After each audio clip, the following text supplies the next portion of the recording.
Okay. And they're racing. And they've broken a line. Jewel Azul is a fast filly out of the gate, and Jewel Azul with Echoberry right down to the inside, and they lead it by a length as they corner with 7/8 to travel, pace slow, just off the heels of the speed is Get One More, overtaken now by Ultra Cordial, who takes second. Geo's Little Angel, 3.5 lengths from the lead, put in last by Cecilia. Up the barn side they go, the first of 8. Wednesday, Canterbury Park. Echoberry just took a peek back and he sees Get One More regressing. And if he looks to his outside, he sees Ultra Cordial joining. Then it's Cecilia, 3 wide. The 2, Get One More, still strides along okay and is re-emerging with 4 to go. And in last, Geo's Little Angel, but only 5 lengths from the lead. Echoberry has called the shots every step of the way, and Jewel Azul is still handheld. That's not the case for Ultra Cordial, where Malwing starts to shake that one up. Now Echoberry gets busy on this even money favorite, and they come to the top of the stretch, chasing the favorite and chasing the speed and the shape of Jewel Azul. And with a quarter of a mile to go, Ultra Cordial continues to fight. Get One More's traveling sweetly, looking for room just off the heels of that favored filly. Now Get One More heads to the inside, and here comes Geo's Little Angel with a rush trying to jump this favorite with 1:10 to go, and it is Jewel Azul. Get One More takes off late at 2.5 to 1, racing very erratically, maybe on the wrong lead, but in the right spot. The winner's circle.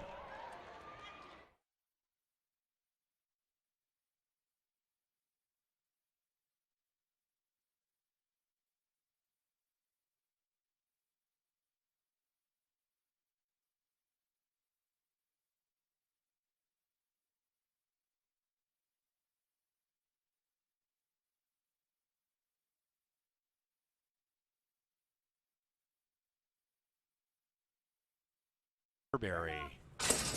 And they're racing.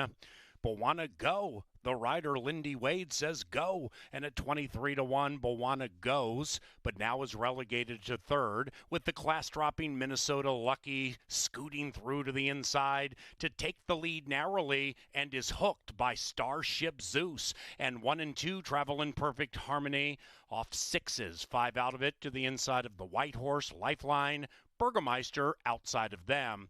Pace reasonable, but there is a pace battle. It is Minnesota Lucky to the inside of Starship Zeus, and they're both held together okay with 5 furlongs to go, and Lucky takes the lead by a head. Bawana Go poised in third if good enough, and at a monstrous price after that off 6s. Then we come to Lifeline, Burgermeister, very wide, making a move in the middle stages. And Minnesota Lucky kicks away by 1 as Starship Zeus hits the brakes. Burgermeister menacing to the outside of off 6s. And these 3 separate themselves from Lifeline, who is taking 4th as off 6s now shuffles back to 3rd. And around about the quarter pole, Minnesota Lucky and Alonzo Quinones and Burgermeister and Ty Kennedy to the outside. Minnesota Lucky has had those red blinkers in front every step of the way, but now Bergie is trying to go by, and a resurgent off 6s has his mind on running again. Minnesota Lucky still refusing to give in. Burgermeister hanging around. Likewise for off 6s, and Minnesota Lucky has taken them wire to wire. What a grind. Minnesota Lucky prevails. Off 6s second, Burgermeister third.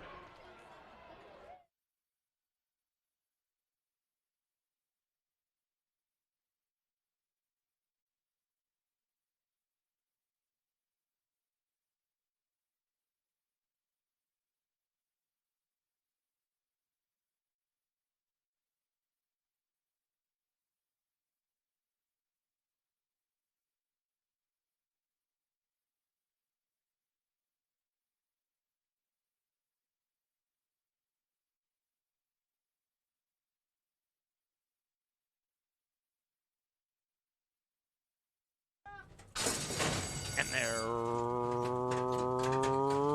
racing. And the pick 6 with the 10% takeout began splendidly. Friendly and Kind at 5-1 strikes to the early lead. The white one to the outside is the Irish bred Mila's Dream. And on the inside next to the rail, she's Fire and Ice. And that one is looking for a safe place to run off the heels of Friendly and Kind. And to the inside of Tequila Mary, that veteran mare is 4 lengths from the front, 2.5, 3 clear from the favored. Give it some welly under a very tight Luis Fuentes hold. He now takes the favored gray to the outside and gives her head, and she begins to advance about 3 from the front, and the same margin clear from She Began Again in her turf debut. After that, Dusty Princess, that 8-year-old mare's 10 lengths from the lead. Into the far turn they go, and it still is Friendly and Kind, trying to take them wire to wire. In second is Mila's Dream. Outside of that, Give Them Some Welly, Give It Some Welly, that is, 3 wide, circumnavigating second, and Friendly and Kind kicks on spectacularly. That's it for Mila's Dream. It's a nightmare. Then it's She's Fire and Ice. Outside of that is Dusty Princess and Friendly and Kind, and Luis Negron seem to have them measured, leading it with 1:25 to go, and Friendly and Kind is gone at 4.5-1. Dusty Princess up for second. It's 3.75.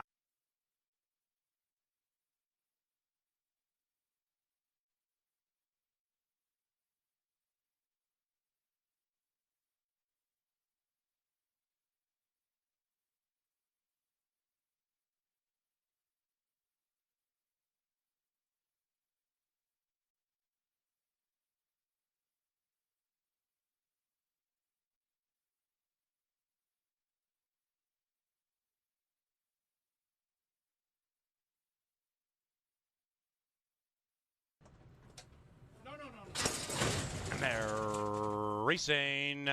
Visual Magic outbroke the field, put those red blinkers right in front. Then it is Blue Blazes Who. That's the gray to the inside at 8-1, also showing terrific early speed. And La Rosa Drive has split them at 8-5.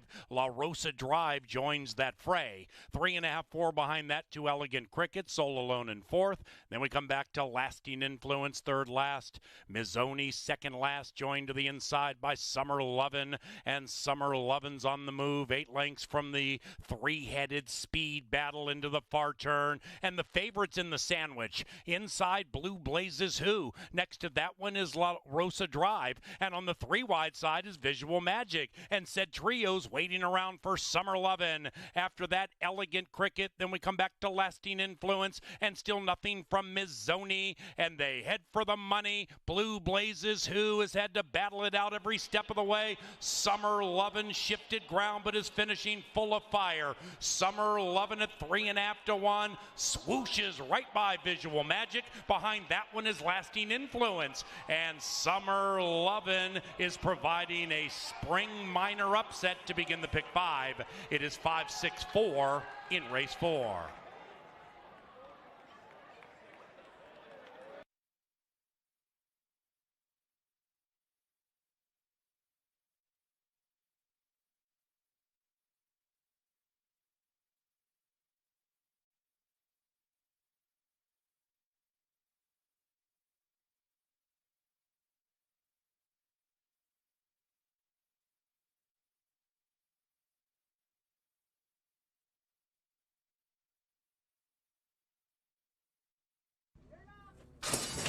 And they're racing. Feeding Frenzy came off okay, and so did Bubba Bob. That's the one, Bubba Bob at 4-1 with really good early speed. Stay My Favorite is in second, cutting into Bob's margin. And the favored Feeding Frenzy, 3 wide, 1 from the front. Stablemate Loring Park behind that one. Tucked in neatly to the inside. Pace Heatons is heating up, and number 10 is checking badly. Gun War just off the heels of Feeding Frenzy. Checked, lost about 2 lengths. as the pace intensifies up the barn side. Senor Bonbon in the clear, 7 out of it, and about 5 clear from the gray. That's the 8, Macho Rapido, and then outrun them to the outside of that one. Then we come to Colonel Gray, who is covering up Last Martini, and they are 11 lengths from the lead. We have 3.5 furlongs to go, and Bubba Bob slugs it out with Stay My Favorite. They travel in perfect harmony. Outside of that, Feeding Frenzy, still held together and on the move.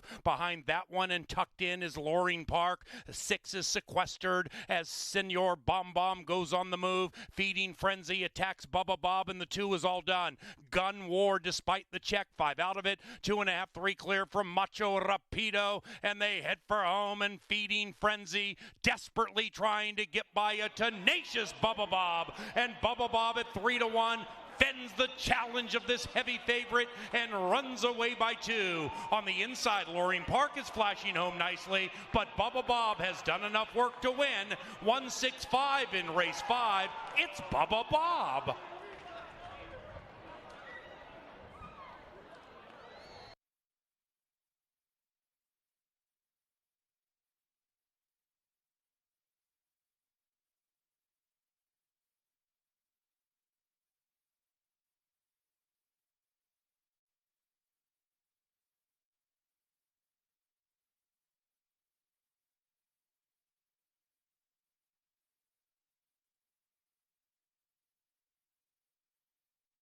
Lady Hideaway. And they're racing. Excellent work by the gate crew as the big field came off on time, and Pretty in Pink looks pretty on the lead. Beauty Day, that 9 is flashing speed, and after that we have War Falcon advancing from the 13 spot. Willing to Burn is on the inside next to the rail, and to the inside of Lila's Lucky Lady. After that we come back 1.5 to Shabam. 5, 6 lengths behind the speed. Pretty in Pink leads it narrowly. The gray next to the rail is Foxglove, 2.5 clear from Lady Hideaway, about to be joined by Jen Take Charge. Then behind them, Deputy Dora. Dora goes exploring, 10 lengths from the lead. Behind that, To Be Royal, and in last is Fall Moon, 13 lengths from the front. And in first, it's 8 or 9. One of them leads by an inch, and it's Pretty in Pink securing the inside. War Falcon goes on the attack. That's the 13, a length and a half from the front. Then we come to Willing to Burn, 4th into the far turn. Shabam's very wide, but on the move. Lila's Lucky Lady inside of her. The gray next to the rail is Foxglove. Then it's Jen Take Charge. Behind that one is Lady Hideaway. And from the back of the pack, we have Deputy Dora. And the battle between 8 and 9 still very tenacious and aggressive. And Beauty Day has taken a narrow lead. It is Beauty Day from Pretty in Pink, still trying to be in the black. On the outside, Jen Takes Charge. Between them is Shabam. And we have nearly 4 in a line. Late move from Foxglove on the inside. Here's Jen Taking Charge at 4-1 and winning 198 in a frenzy.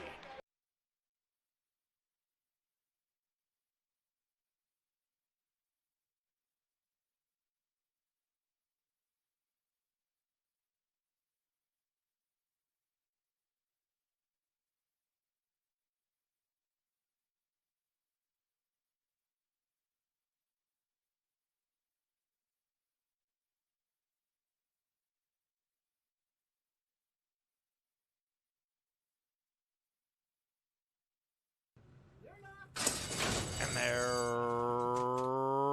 racing. Minnesota Maidens off okay. From the 7 spot, Vicky's Rockstar looking to steal the show at 10-1. And Vicky's Rockstar with a crossover leads it by nearly 1 from Drop of Chocolate, who comes surging through on the inside. Outside of them, Surely a Legend. Then it's the gray Warren's Wish with Conchari, about 7 out of it. And the top 2 are running away from everybody. Then we come to Give 'em Shade, 3rd last, far out of it. A mile clear from Pilot Star and Poppin' Tops. They're at least 15 from the lead, and the lead still belongs to Vicky's Rockstar. It is half ahead. Inside of that, Drop of Chocolate travels along confidently, and they are 9 lengths clear from Surely a Legend, and even farther back is Warren's Wish at 9-5, and they head for home in the Canterbury penultimate Wednesday. And on the outside, Vicky's Rockstar locked locked-in battle with Drop of Chocolate, who refuses to melt, and Drop of Chocolate beginning to look sweet, slowly edging clear. Give 'em Shade is absolutely soaring late, but it's going to be too late. 4, 3, and 2. It is Drop of Chocolate to win at even money. It is 4, 3, 2.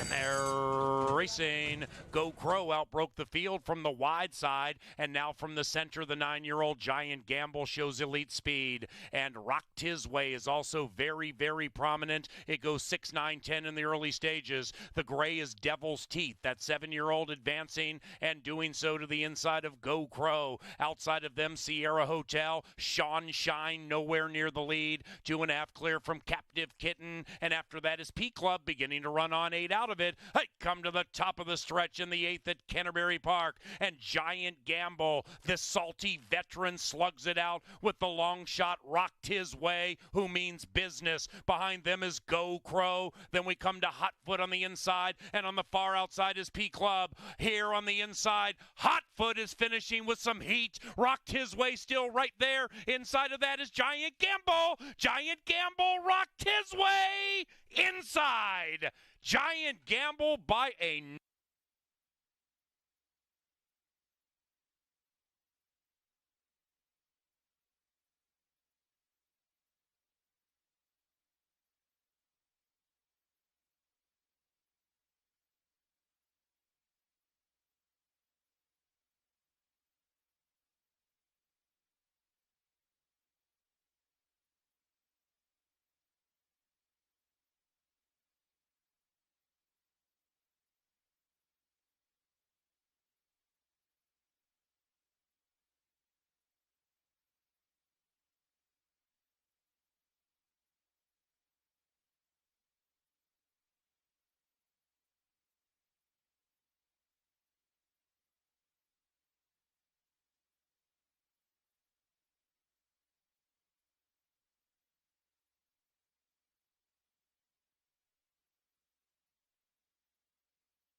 Good afternoon, ladies and gentlemen, and welcome to Canterbury Park.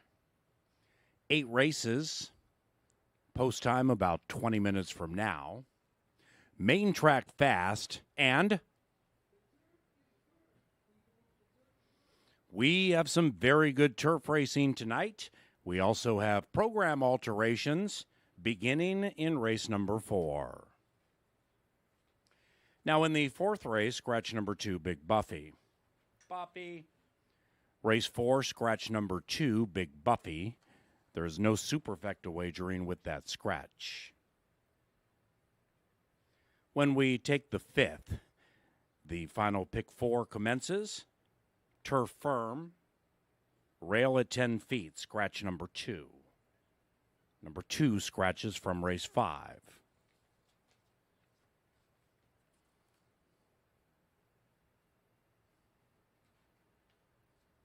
Races 6 through 8 came up clean.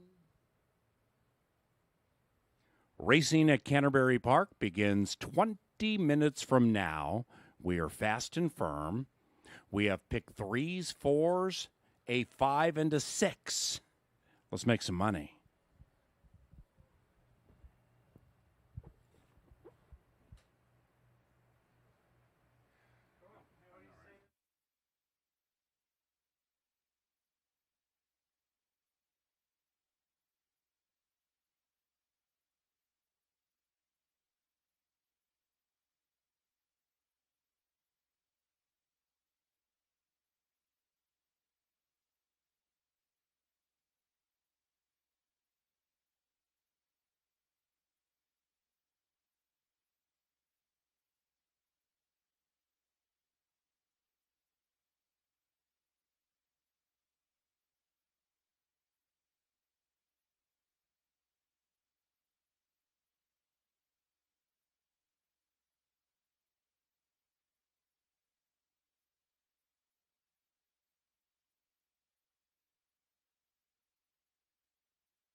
I think maybe the most understated thing at Canterbury the last, say, 2, 3 years is that introduction video that we show daily, done by Ryan Soul on that camera right there. That's the greatest piece of video into a race card of any track in the country. Don't at me or prove me wrong. Well done. And it's a great way to kick off Thursday, where we have 8 races, some wonderful wagering opportunities, the likes of Brian Aragoni and Angela Herman and our touts. They will hopefully guide you accurately through that. Then when we see you on Sunday, it's Pepsi Family Day. Very popular last Sunday, first family day of the year. And Sunday is not only great for the kids with the free pony rides and bountiful activities for the children. How about race number 3 featuring this guy, Mr. Jägermeister? Holy cow, showing up in a non-stakes race at a mile on a Sunday. Yegi dominating in this piece right here, has won going around 2 turns. However, he's never won at a mile. He's 0 for 2. Very, very compelling off what he did last race from the 3/8 to the 8th pole. Holy cow, that was nationally good. Can't wait for that one. Pepsi Family Day Sunday, 1 o'clock. Mr. Jägermeister, BA, he's legitimately one of the fastest horses in the country.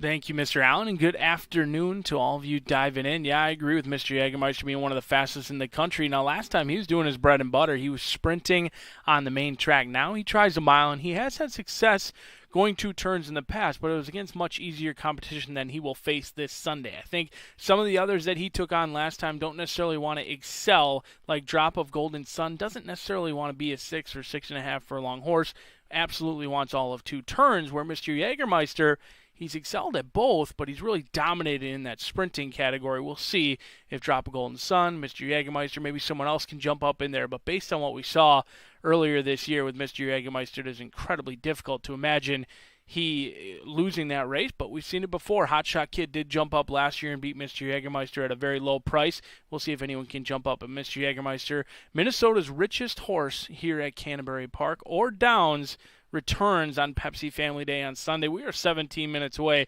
from what turned out to be a beautiful, gorgeous, thirsty Thursday here at Canterbury. 17 minutes away from race number 1. It does kick off today's early pick 4.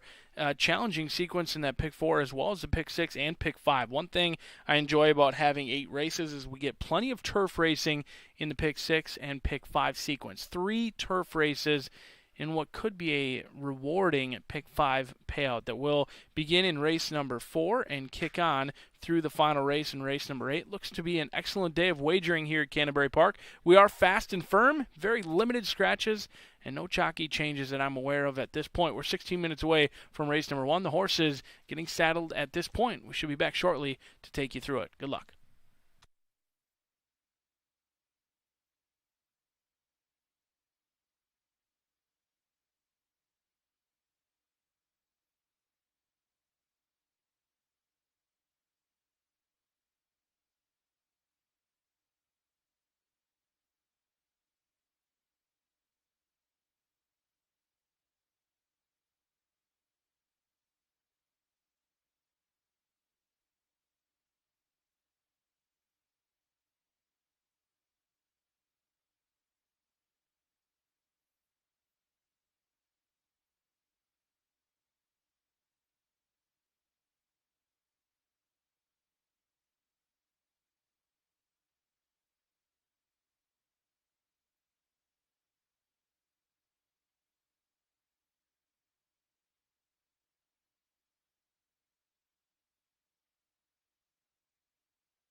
Just 9 minutes away from race number 1. On your screen now, it's the good-looking and lightly raced Northern Playboy, the son of Latin Heat. Already has 2 victories from only 5 starts.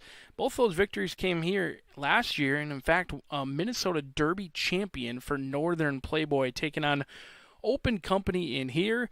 Hasn't really turned the page from 3 to 4 so far. The better of the races did come last year. So far, a 3rd and a 6th place finish. Now tries 2 turns where Northern Playboy is a perfect 1-for-1. We'll see if he can get the job done in here at 6-1, a juicy 6-1 on the Minnesota Derby champion from 2020. The 3 is Tosh Kent, Ruben Fuentes, Oscar Flores, looking to get things heated up for Danny Caldwell.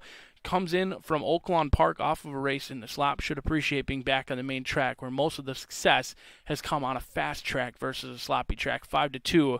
Your third choice at this point. The 4 is Cedarius, Luis Fuentes, and Oscar Flores. Danny Caldwell sending out the stablemates in here. 7-1, the better of the 2 in the price. Has made over $120,000 in earnings as well. Stretches out from 6 furlongs to a mile. We'll see if the stretch out works out for Cedarius, but I'm going to try Last Promise in here. Looks excellent down here in the walking ring. I love what I see from Last Promise. Wins the beauty contest, and it's not even close. Chad Lindsay gets the call. 7 for 21. A very win-happy 7-year-old. That the blinkers come off. Could be the lone speed up top. 9-5 as the favorite clicks down to Derby Code and Mac Robertson for Alex Conchari in the saddle. 4 for 9. It's a small field, short on numbers, but certainly long on talent and intrigue, as we're 7 minutes away from race number 1. We'll go through the pick 4 next.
The first field of 5 is now on track. This first race will go 1 mile on the dirt. Win, place, show, exacta, trifecta, daily double, and pick 3 wagers are available in addition to the 50-cent pick 4. Coming up after a few announcements and this post parade, Brian Aragoni will take you through his pick 4 ticket. He'll try to give you a winner to kick off the early one. I, of course, will join you for the late one. In just one moment, we'll take you through tonight's card and send you up to BA.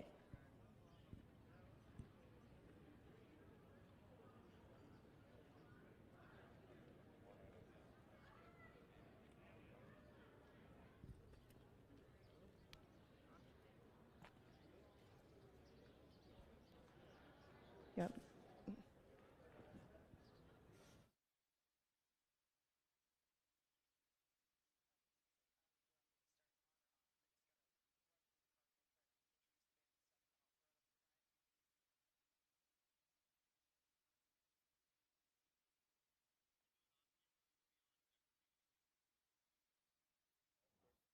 Oh.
3 minutes away from the opener out here at Canterbury Park. It's a small field, but a challenging race at that. I do have Last Promise on top at 1-2, but certainly fearful of Sedarius at 16-1.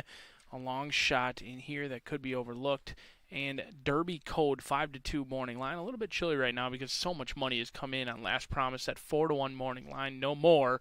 Currently 3-5 on the board. So we'll go 1, 4, and 5 because in race number 2, we've got a non-winners of 4 set to go 5 furlongs. And Kimberly Francis, your 9-5 morning line, is going to be the single for Bruce Reekin. 3 for 15. However, a perfect 3 for 3 at Canterbury. The only thing that is slightly concerning is all 3 wins came going 2 turns. Now they'll go 5 furlongs. I suspect that this one is sharp, coming in off of a layoff and ready to go. 36-3 for 3 furlongs, and then 48-3 should be ready to go. Keen early off the layoff, and I'm hopeful that Kimberly Francis can make it a perfect 4 for 4, because in race number 3 we go to the turf course for the first time, and we've got a lot of turf action coming up here at Canterbury Park, and that's where oftentimes you can find value. We're going to spread it out just a little bit here in race number 3. 4, 6, 7, and 8. Ellie's Charm is a 15-1 morning line who has yet to try the turf or go 2 turns. Danielle's Deal. Quincy Hamilton is the best ROI here at Canterbury Park, and it's really not even close. When he's won, he's oftentimes won at prices. Goes out for Vic Hansen. The Minnesotan gets to try the turf today for the first time and could absolutely relish it. And then you've got the reasonable markers on the outside. Scent of Success along with that would be nice. And in race number 4, 1, 3, 5, and 6. Scratch number 2, Big Buffy comes out 1, 3, 5, and 6. It's a $24 play. Returns hundreds and sometimes thousands. And we're 1 minute away from the opener out here at Canterbury. Get those tickets in now, and good luck.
And the horses are moving into the starting gate. It is now post time for the first Thursday, Canterbury Park. 8-piece this evening. Sedaris and a Last Promise, the last one in. Pick threes, fours, a 5, a 6, 10% takeout. We have it all. Good luck. And they're racing in the Plaid Slacks Classic. And Last Promise is trying to be the first out of the gate and onto the lead. Around the first turn they go. Last Promise came out splendidly and is assuming command from Northern Playboy. And outside of that, Sedaris goes on the move. And 5 and 4, along with 2, slug it out in the first Thursday at Canterbury.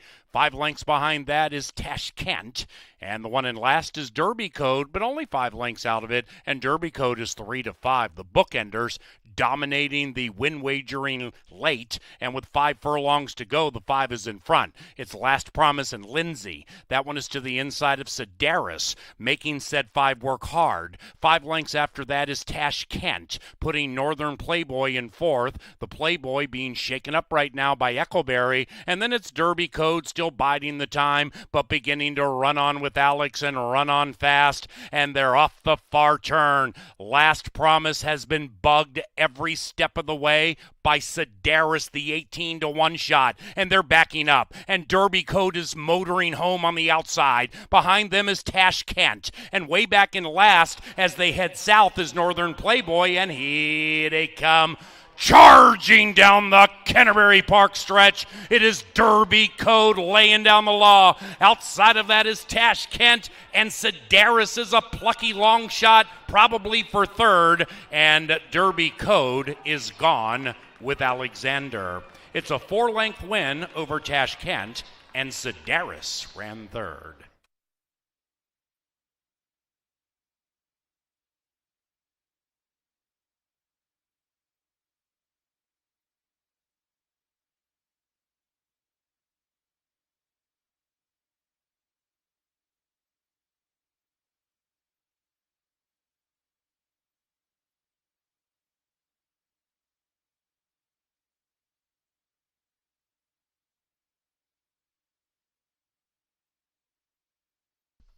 It's number 1 Derby Code winning the first.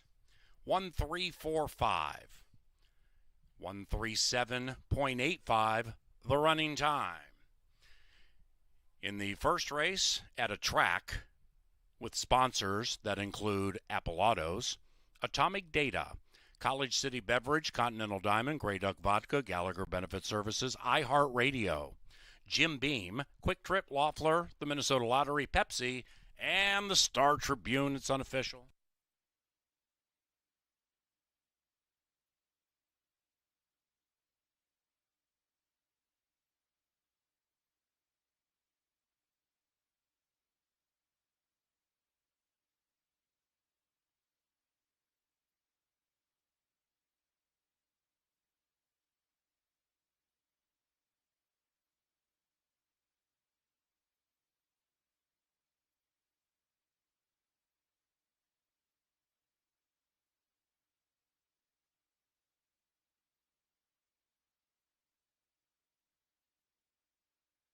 The first is official.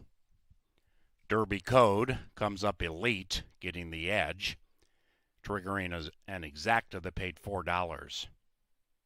Trifecta, $6.90. Second of 8 on a sultry Thursday. Fast main track, no scratches. On behalf of Canterbury Park's management team and all of us here, we thank you very much for joining us online around the country and or on track, where we have music, live music, on the Mystic Lake Music Stage this evening.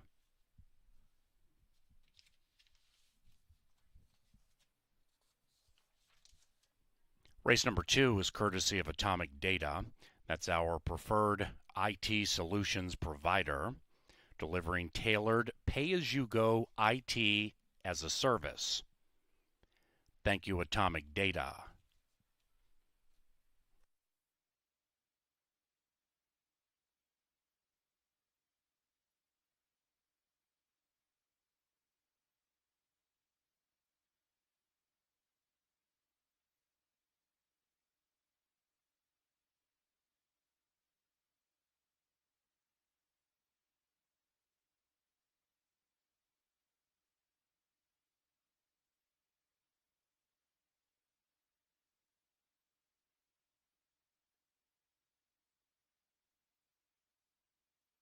The first into the Mystic Lake winner's circle, it's Derby Code. Just rolled in here and romped. 3 in a row for Derby Code, and the winning rider, Alex Canterbury. The winning owner is Melanie Barra Anderson. And the winning trainer, Mac Robertson. Derby Code.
And they're racing in the Plaid Slacks Classic.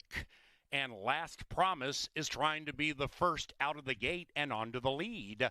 Around the first turn they go. Last Promise came out splendidly and is assuming command from Northern Playboy. And outside of that, Sedaris goes on the move. And 5 and 4, along with 2, slug it out in the first Thursday at Canterbury.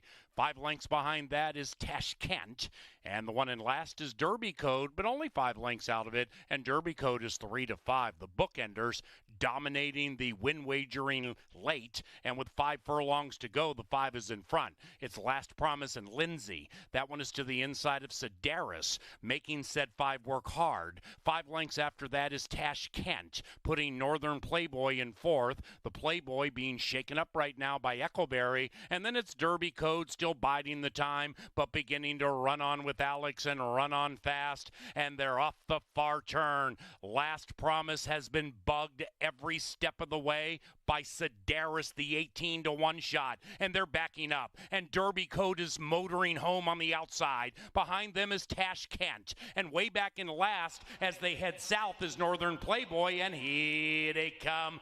Charging down the Canterbury Park stretch, it is Derby Code laying down the law. Outside of that is Tashkent, and Sedaris is a plucky long shot, probably for third, and Derby Code is gone with Alexander.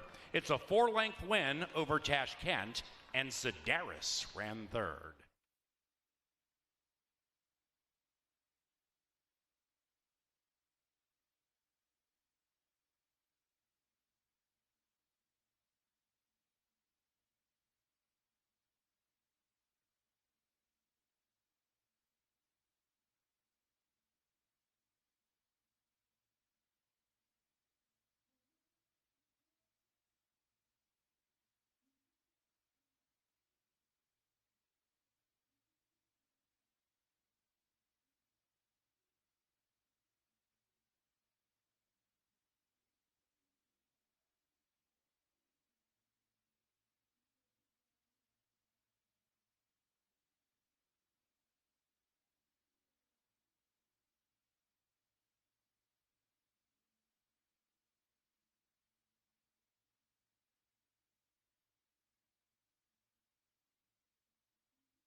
The father-son connection comes home to score in the first as Mac Robertson gets a win for Hugh Robertson. Shakopee's own Alex Conchari takes Derby code from last to first. In the blink of an eye, and the late money, the smart money, as we go on to race number 2. And we'll see if the early money is the smart money in here. But on the toes and on the muscle, it's the 5-year-old mare, Extra Gorgeous. Chad Lindsay gets the call. Heath Lawrence, they didn't have much luck during the post draw. No one wants the rail in a 5-furlong sprint. They're either going to have to giddy up to hold position or lose lengths going 5 furlongs. It's a tough one. Chad Lindsay's going to have his hands full in the decisions to make right out of the gate, 9-2 on Extra Gorgeous, who has been tactical in the past, showing the ability to go to the lead or sit just off the pace, but does look good down here in the walking ring for Heath Lawrence. The 2 is Strong Patriots. Kevin Gorg's power play of the day. Now, when they switched from FSN to Bally Sports, I didn't know he got a massive raise to knock this horse down from 8-1 to 8-5. KG's money must already be in that pool for the power play of the day. Currently getting hammered at the windows, donning the butts out colors. Ruben Fuentes gets the call in here for Valerie Lund. This jockey-trainer combination winning at 20%. The blinkers come off. The workouts say yes, and KG says this one will be scoring the goal when it's all said and done at 8-5. The 3 is Snow Trick. Quincy Hamilton goes out for the 4-year-old gray filly by Euro Ears. 2 for 14. Has tried the Canterbury Oval 3 times. A third-place finish. Hasn't been seen since December at Remington, but was picking up consistent paychecks down in Oklahoma for the Okie bred, taking on Open Company in here. One workout, but it was a good one for Vic Hansen, who gets his guy, Quincy Hamilton. They were winning at 13% when they team up the last 5 years, 10-1 on the board. And the 4 is You Got This. If you file Bruce Meyer, the Oracle, or Jay Litz, the Star Tribune handicapper, they've got You Got This right on top, 2-1 for Michael Pierce. Negron gets the call, exits the race in the slop last time out, cuts back, should appreciate being back on a fast surface in here. Second time over the track, always a good sign as well. Currently your second choice at 9-5. The 5 is Just Splendid. Has a tendency to settle for a little bit less. 23 starts, 7 second-place finishes with only 2 victories. We'll see if Dean Butler can time it right with Just Splendid. But I'm going to try your outside runner, Kimberly Francis. 9-5 was ice cold on the board before. When I walked into the paddock, 9-1, now currently 4-1. Kimberly Francis, she's done nothing wrong here at Canterbury Park. A perfect 3 for 3. The only problem or question mark with that 3 for 3, it's all come going 2 turns. We'll see if Chirinos can keep her close enough early for that closing kick. Going 5 furlongs, maybe a little bit short. Looks fit down here in the walking ring. The workouts say go. 4-1, though, a big overlay at this point because all the money's come in on KG's power play of the day. Can anyone beat Strong Patriot in that early money? Good luck.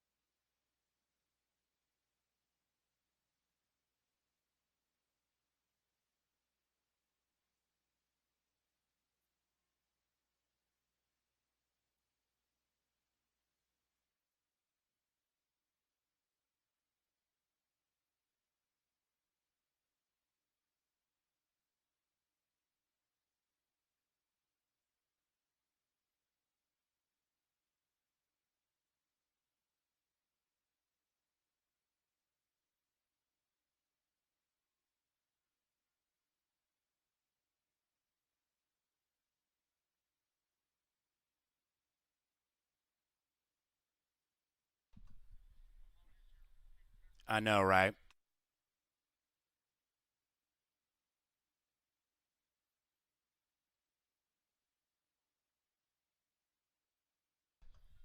Right.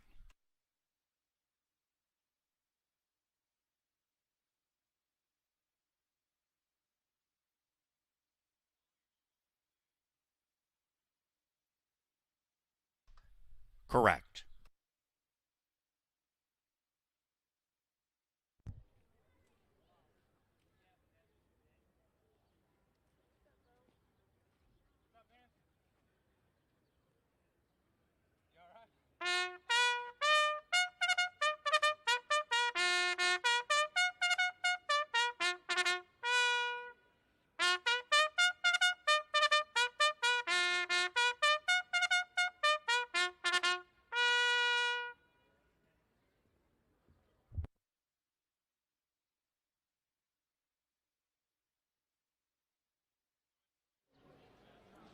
Here are the ladies for race number 2.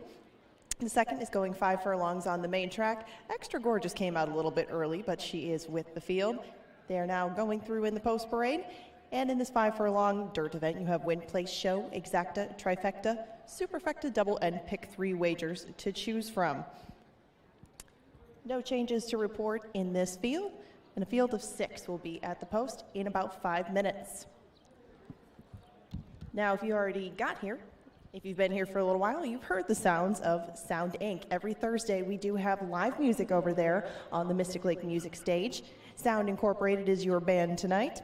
And keep on listening. I'm not going to be talking too much in the winner's circle today, but you will hear them in between the races, and we'll give you some analysis in between as well. We had the first pick 4 starting in race number 1, and the second one will start in race number 5, as we have 8 races today. If you move over to race number 3, we'll start the dollar pick 6. That's a 10% takeout wager. Just $1 for that one. And we don't have any carryover in it today, but it has been a very exciting wager to take part in thus far in the season. Big payouts coming with both that and the 50-cent pick 5. That'll start in race number 4, and that too is a 10% takeout wager. Now again, coming up in the 5th, I'll be speaking to you about the late pick 4. And those are the wagers that we have through our 8 race card on a fast main track and on a firm turf course. If you are here and you'd like to join us again later this weekend, the Belmont Stake is coming up. The Belmont Stakes is coming up this Saturday. No live racing this Saturday, but we will have a giant card at Belmont. They have a lot of Grade 1 races, both on turf and dirt. And if you want to come and join us up in the Simulcast Center, we will open bright and early. You can advance wager on the Belmont as well if you are here tonight.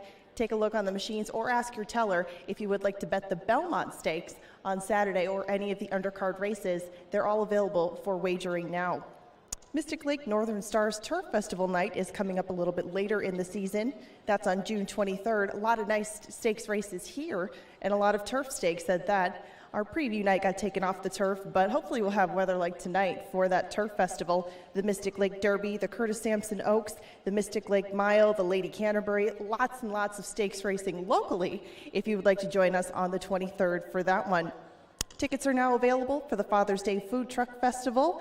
And coming up on Sunday, we have our second Pepsi Family Day. We have pony rides and arcade, lots of fun kids activities if you can join us again for the rest of the weekend. If you're playing from out of state, as we said, the pick 5 and pick 6 are coming up in races 4 and 3 respectively. And if you'd like to get in on some of our contest play, we also have available information for that on our website, canterburypark.com. The first grade of the day is running in here, and if number 3 Snow Trick wins, we're having 2-for-1s for the rest of the night on all Grey Duck cocktails. Pay attention, number 3 Snow Trick is our Grey Duck Gray of the day. Here's the Atomic Data leaderboard. They are our sponsors for race number 2. Alonso Quinones leads the way with 10 victories. He picked up 1 last night, and in fact, all 8 races were won by different riders. A lot of the names that you see on the board were seen in the winner's circle last night, but Alonso Quinones still 2 ahead of Lindy Wade. Robertino Diodoro matches that win total with 10 currently. Larry Donlin Jr. won a couple last night, and Joel Burnt, who you see up there with 5, did pick up a win on the leader there. It's pretty contentious behind there, though, and Tim Padilla is just 2 behind, has some live entries tonight and coming up next week as well. It's been pretty contentious all the way in those jockeys and trainers races. And keep an eye on tonight, because just like last night, a lot of different possibilities and a lot of live entries coming from barns that might have just got here or have got a little bit more active at the entry box. We have 1 minute to post now for race number 2, and the fillies are almost to the gate for the 5 furlong dash. Good luck.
The horses are moving into the gate for the second at Canterbury Park. It's post time. You got this. Kimberly Francis, each 2.5 to 1. The 5, Just Splendid, is trained by Larry Donlin, one of our longtime friends and favorites at Canterbury. Have a great day, Larry, who won a couple last night. He is celebrating his 79th birthday. Happy birthday, Larry. Kimberly Francis completes the 6-pack, about ready to pop.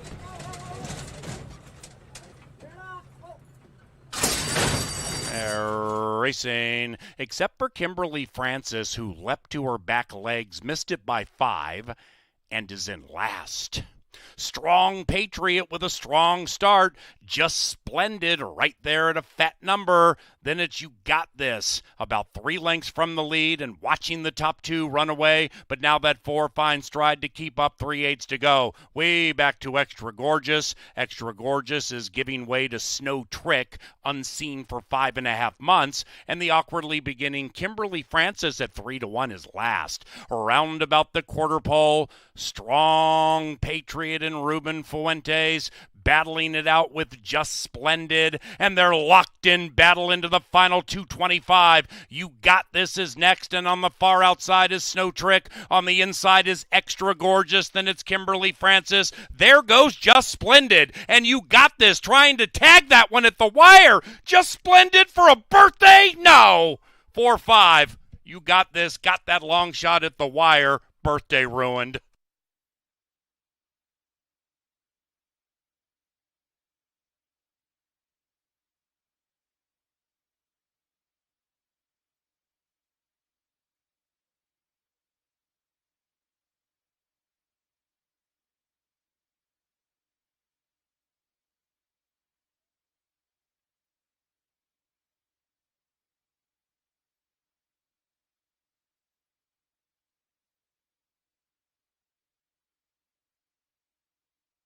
Photo.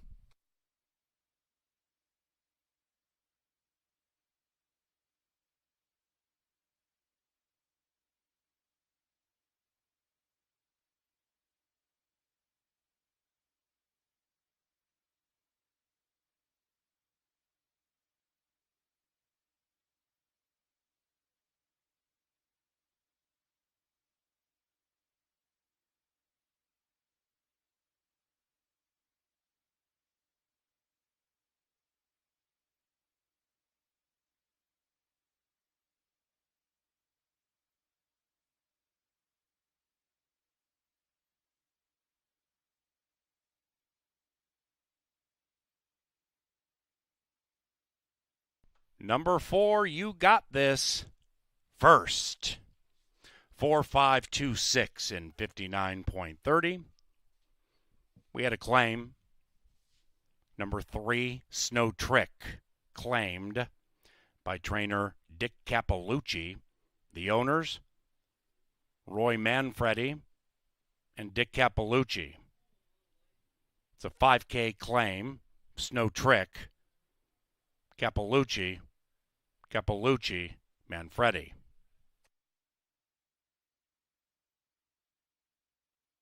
Second is official, 28.20 for the exacta, long shot on the bottom. Trifecta paid 61.30, long shot in the middle. 10-cent superfecta 42.81, first double, $7. Third race, firm turf course. The turf is firm, people. The turf is firm. Rail 10 feet. This one begins the pick 6. It's $1 with only a 10% takeout. To the winner's enclosure, You Got This, and Luis Negron. Winning owner, Purple Rose Ranch. Winning trainer, M.L. Pierce. You got this.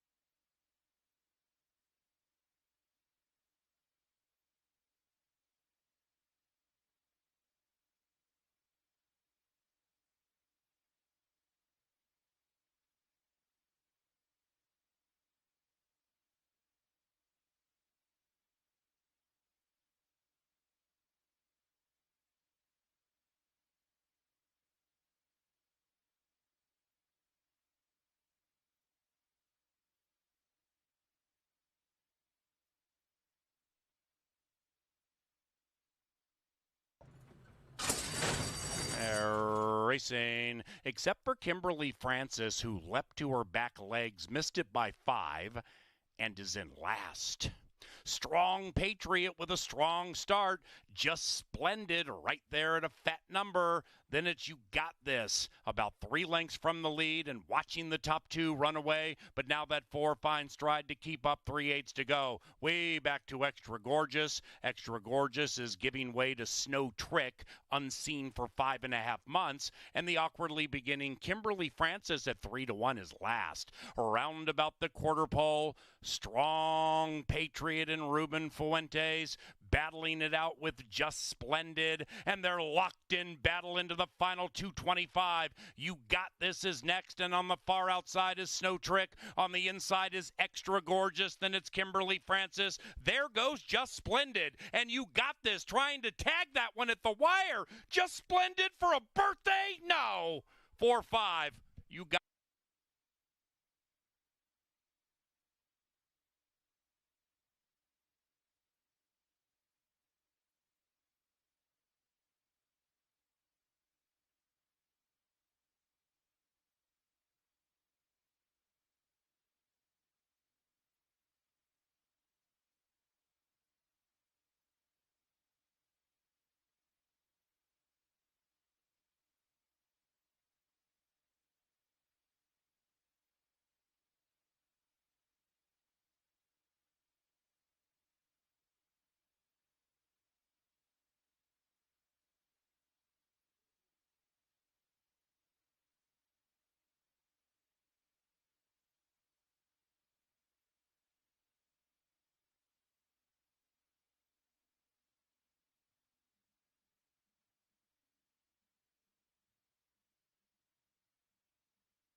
Ladies and gentlemen, a scratch in race 3 being announced for the first time. Race 3, scratch number 4, Ellie's Charm. Race 3, scratch number 4, Ellie's Charm.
Excellent betting opportunity coming up in race number 3. We'll go to the turf course for the first of many on the turf course. I always love turf racing because oftentimes not necessarily the best horse who wins, but the horse with the best trip. Now, do make note, we did have a late scratch. Scratch number 4, who is bred to upgrade on the surface change. Ellie's Charm is out of this late race. A late scratch in here leaves us with a field of 7 set to kick off that 10%.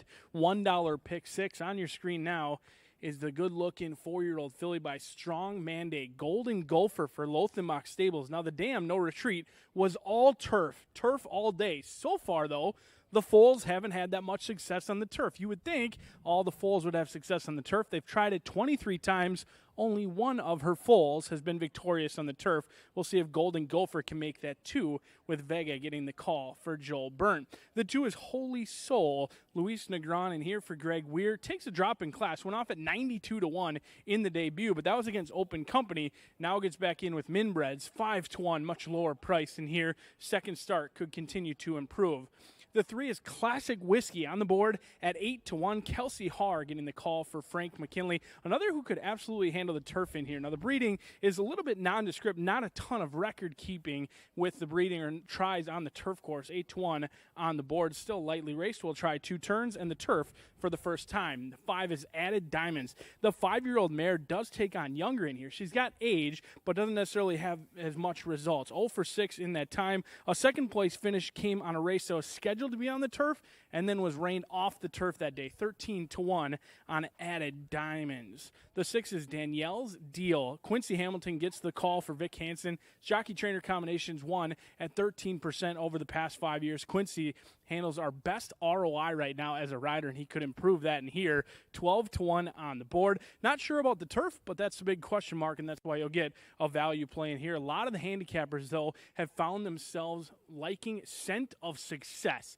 6-5 on the board. Comes in from Hawthorne. Mac Robertson and Alex Conchari already have a winner on the day. They'll look for another one in here with Scent of Success, who drops in class, gets back in with Minbreds, and I like what I see down here in the walking ring. The coat, it's a little bit hot out today. You would not look to know the difference by looking at this Bay 3-year-old filly.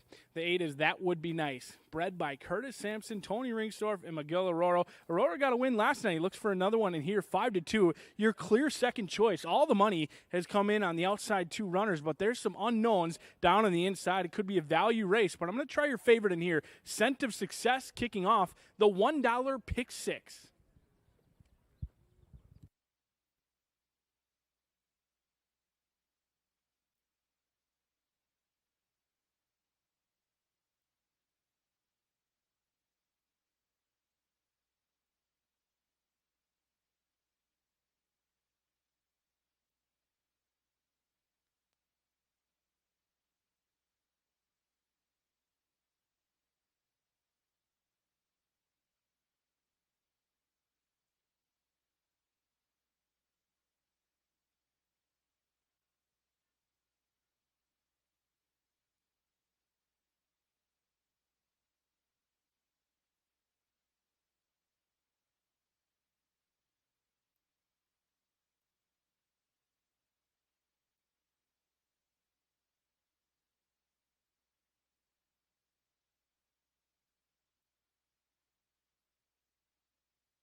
The incomparable Lynn Dykert brings the fillies and mares onto the track for a maiden special weight on the grass. This will be our venture over to the turf for the first time in 6 minutes. Please note that with the scratch of the 4, Ellie's Charm, if you did have her in the pick 4, your action will move to the current favorite, well, the post-time favorite, and Scent of Success looks like that will be her. She is currently 6-5, and the chalk in race number 3. The other wagering options that you have in here besides that 10% takeout pick 6 are Win, Place, Show, Exacta, Trifecta, Superfecta, Doubles, and pick 3s. Remember that 10% takeout pick 6 is a $1 minimum. It begins in 6 minutes. They'll head to the turf course shortly. Remember, the 4, Ellie's Charm, was a late scratch.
The horses are approaching the starting gate. The third is provided by Bud Light Seltzer. We also thank Atomic Data, Bix Produce, and Choice Electric. And Wednesday, June 30th, Summit Brewing Night at the Races with special Summit beer specials. Wednesday, June 30th, 5 o'clock. Buy your tickets online at CanterburyPark.com. Save a couple of bucks. At the gate for race 3. Post time for the CBY Pick 6.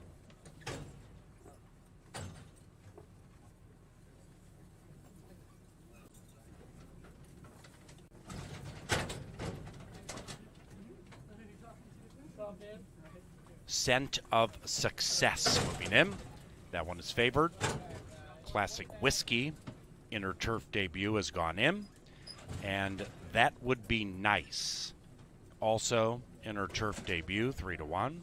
She'll be the last in for the first turf race Thursday at Canterbury Park.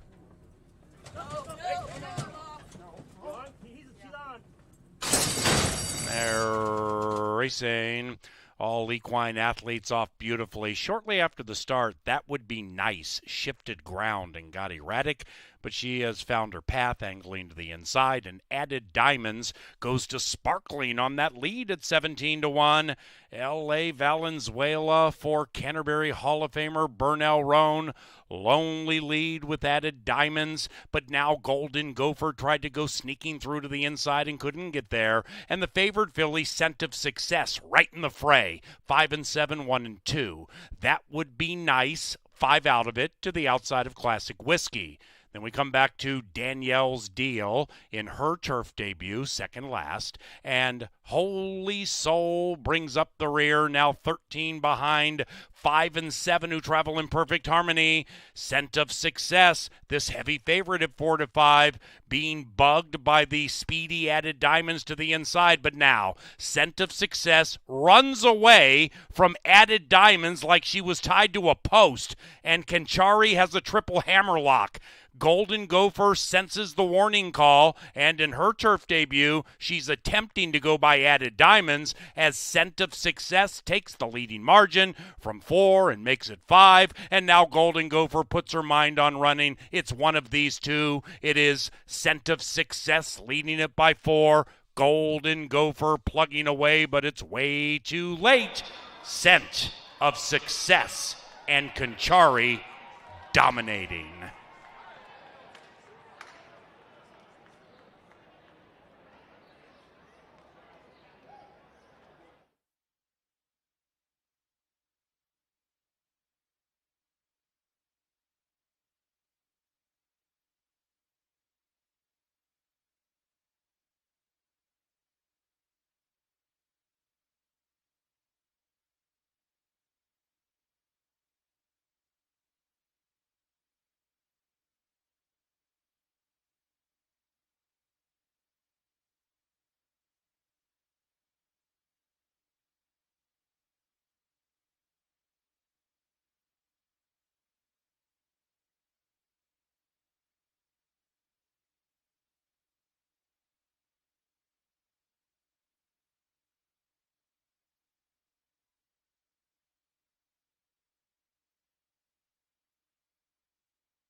Number 7, Scent of Success first, 7185.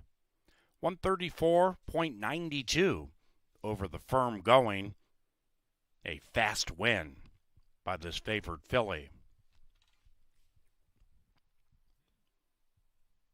Scent of Success off at 4-5, prohibitively favored, able to take down the Here Comes the Bully Purse, still unofficial.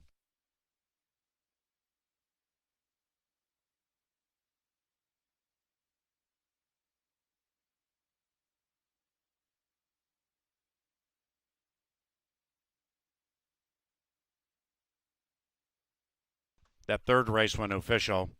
5 and change for the exacta, 5 and change for the superfecta, 5 and change for the daily double. Pick 3 paid nearly 5 and change. Double 240 to the scratched horse.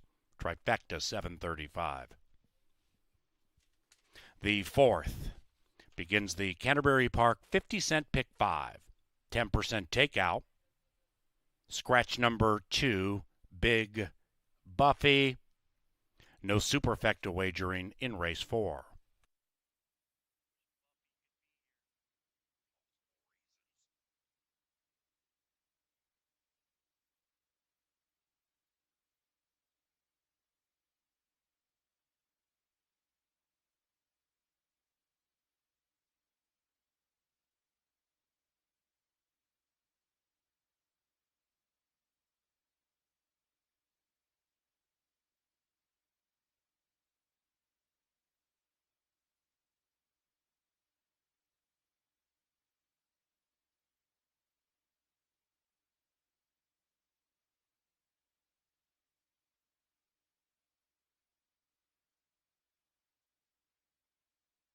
Scent of Success, receiving a well-deserved bath for her toil.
Now entering the winner's enclosure, Scent of Success and Alex Kenchari.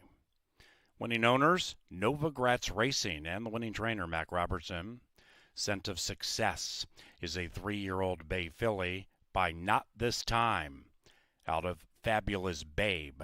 Bred in Minnesota by Scott Pierce.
racing. All equine athletes off beautifully. Shortly after the start, That Would Be Nice shifted ground and got erratic, but she has found her path, angling to the inside, and Added Diamonds goes to Sparkling on that lead at 17-1. L.A. Valenzuela for Canterbury Hall of Famer Burnell Roan. Lonely lead with Added Diamonds, but now Golden Gopher tried to go sneaking through to the inside and couldn't get there. And the favored filly, Scent of Success, right in the fray. 5 and 7, 1 and 2. That Would Be Nice, 5 out of it to the outside of Classic Whiskey. Then we come back to Danielle's Deal in her turf debut, second last. And Holy Soul brings up the rear, now 13 behind 5 and 7, who travel in perfect harmony. Scent of Success, this heavy favorite at 4 to 5, being bugged by the speedy Added Diamonds to the inside. But now Scent of Success runs away from Added Diamonds like she was tied to a post. And Canchari has a triple hammerlock. Golden Gopher senses the warning call, and in her turf debut, she's attempting to go by Added Diamonds as Scent of Success takes the leading margin from 4 and makes it 5, and now Golden Gopher puts her mind on running. It's one of these two. It is Scent of Success leading it by 4. Golden Gopher plugging away, but it's way too late. Scent of Success and Canchari dominating.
Just 10 minutes away from my favorite time of the day, the beginning of the 10% takeout pick 5. Hopefully we get 6 figures in that pool on what turned out to be a beautiful Thursday here in Shakopee, Minnesota. Scratch number 2, Big Buffy does come out of this spot. Your rail runner is currently co-favored at this point with Dried Pepper, but it's no parking here. Luis Valenzuela looking to park this one right in the winner's circle for Jose Silva Jr., who's been picking his spots nicely. Hasn't sent all that many to the starting gate, but the ones he has sent, he's winning at an excellent 50%. No parking here. Shipped in from Golden Gate last time out and really never ran a step. That was on the turf. They'll go back to the dirt where no parking here. Has tried it 3 times. Has a 3rd place finish but is yet to win. And we'll see if the class relief can help with your co-favorite. No parking here. But many people fancying themselves with Dried Pepper first off the claim for Carl Broberg. And that he is one of the best off the claim, especially picking him himself, whether it's for Larry Garneau Jr. or Carl Broberg. The man wins off of claims. He can identify him and knows his way around a conditioning book as well. He puts this one back right in the $10,000 claimers, 2-1 on the board for 2020's leading rider, Rye Eckleberry. 3 starts here at Canterbury, 2 seconds and a third. We'll see if they can break through today. Did show speed. Couldn't catch Company Store that day, who was long gone on the front end. Should only improve. Second try over this surface this year. Clicks down to the favorite at 8-5. The 4 is Side Street Dave. Chirinos getting the call for Bruce Sanderson. 2 for 18. Both those wins came back in 2019. Winless the last 2 years. We'll see if Side Street Dave can get back to his winning ways. The field's long shot at this point, 9-1 on the board. The 5 is Rock the Pulpit. Tactical. Tony Ringstorff, Lindy Wade. Got a win 2 back. The last time this one was on the dirt was at Oaklawn Park. Sat just off the pace and really ran home like an easy winner. Went off at 9-1 that day. Only won by a neck. But if you watch the replay, it was pretty easy neck at that point for Rock the Pulpit. Should be sitting just off the pace, trying to time it right for Lindy Wade. 7-2. Certainly a big threat in here. And I'm going to try your outside runner. Wake Up Call for Dick Cappellucci. It's his first year here at Canterbury Park, but he's certainly gotten familiar with his surroundings awfully fast. 9-5. Currently the co-favorite. Has been going a little bit further. 6.5 furlongs. Cuts back today. Showing speed at Turf Paradise. We'll see what Alfredo Juarez Jr. opts to do from the outside. He can go to the lead or sit just off the hip. If anyone really wants it, they can take it. Wake Up Call. Going to try and run him down late. 9-5 on the board. That's the one I'm going to play on top in here. Kicks off the 10% takeout. Pick 5. Good luck.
That beautiful bugling indicates the beginning of the pick 5.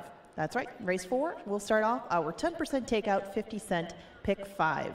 It's 6 minutes from now. We scratch the 2, Big Buffy. The field of 5 leaves us with Win Place Show, Exacta, Trifecta, Daily Double, pick 3, and that pick 5 to wager from.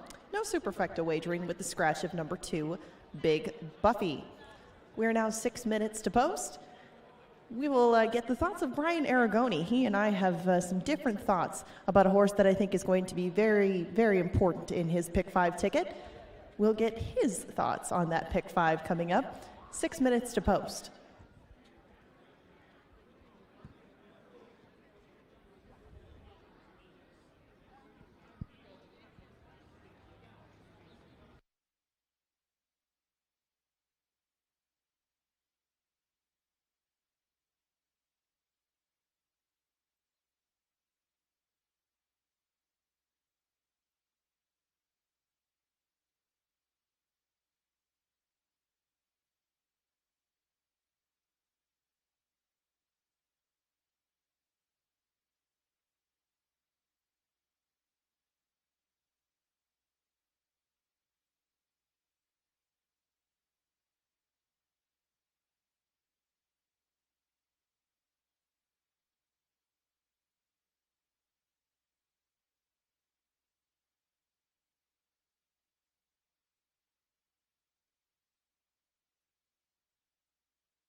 It's the Maker's Mark, 10% takeout pick 5. We're just 4 minutes away from race number 4. On your screen now, you can see the current pick 5 pool approaching $25,000, but don't be misled. This thing is going to go well over $50,000. We expect to cruise right past 50, and I'm hopeful that we can get up around the 75-80 range. So we'll keep an eye on the current pick 5 pool from the time we start to the time we close. We already went over race number 4. 3, 5, and 6 in here. Have to worry about no parking in here, but 3, 5, and 6 going to kick off the first leg of this pick 5. And then as we go on to race number 5, it's Let's Skedaddle for Lothar Stables, Rye Eckleberry, and Joel Burnt. Ships in from glitzy Arlington Park off of back-to-back second-place finishes.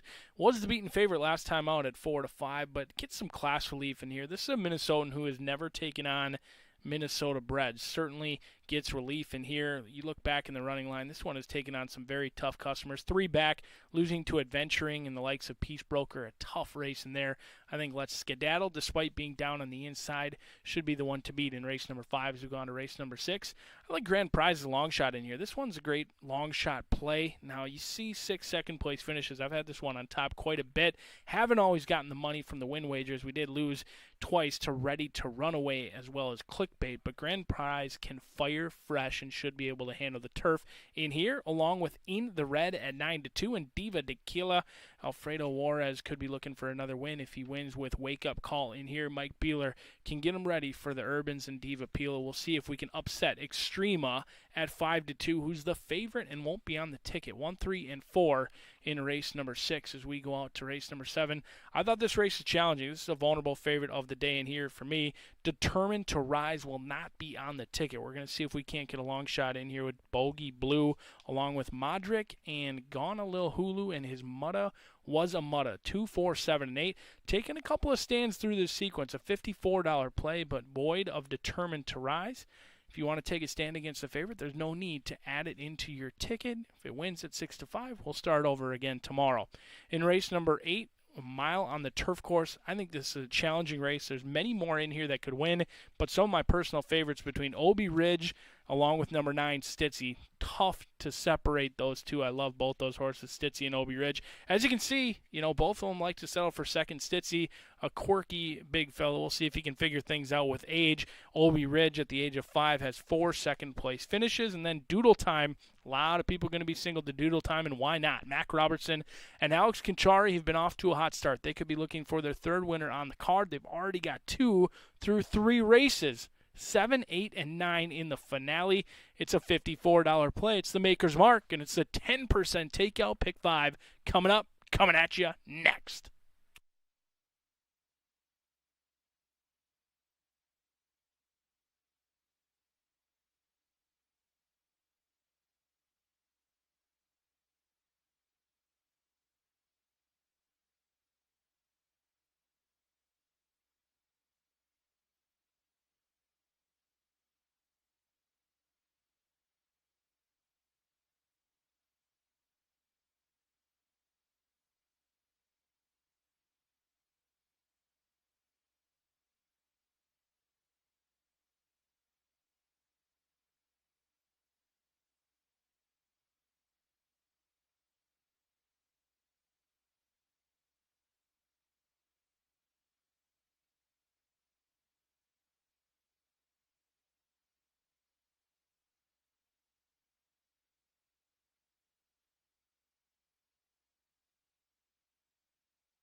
They have reached the starting gate, and it's post time for the fourth race, courtesy of Jim Beam.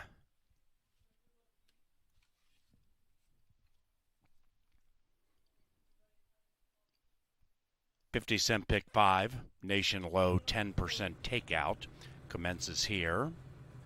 Dried Pepper 6-5, Wake Up Call 8-5. Side Street Dave moving in.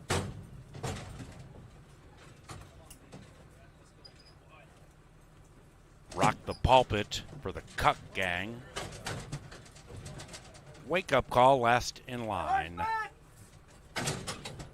A quintet to begin the pick 5.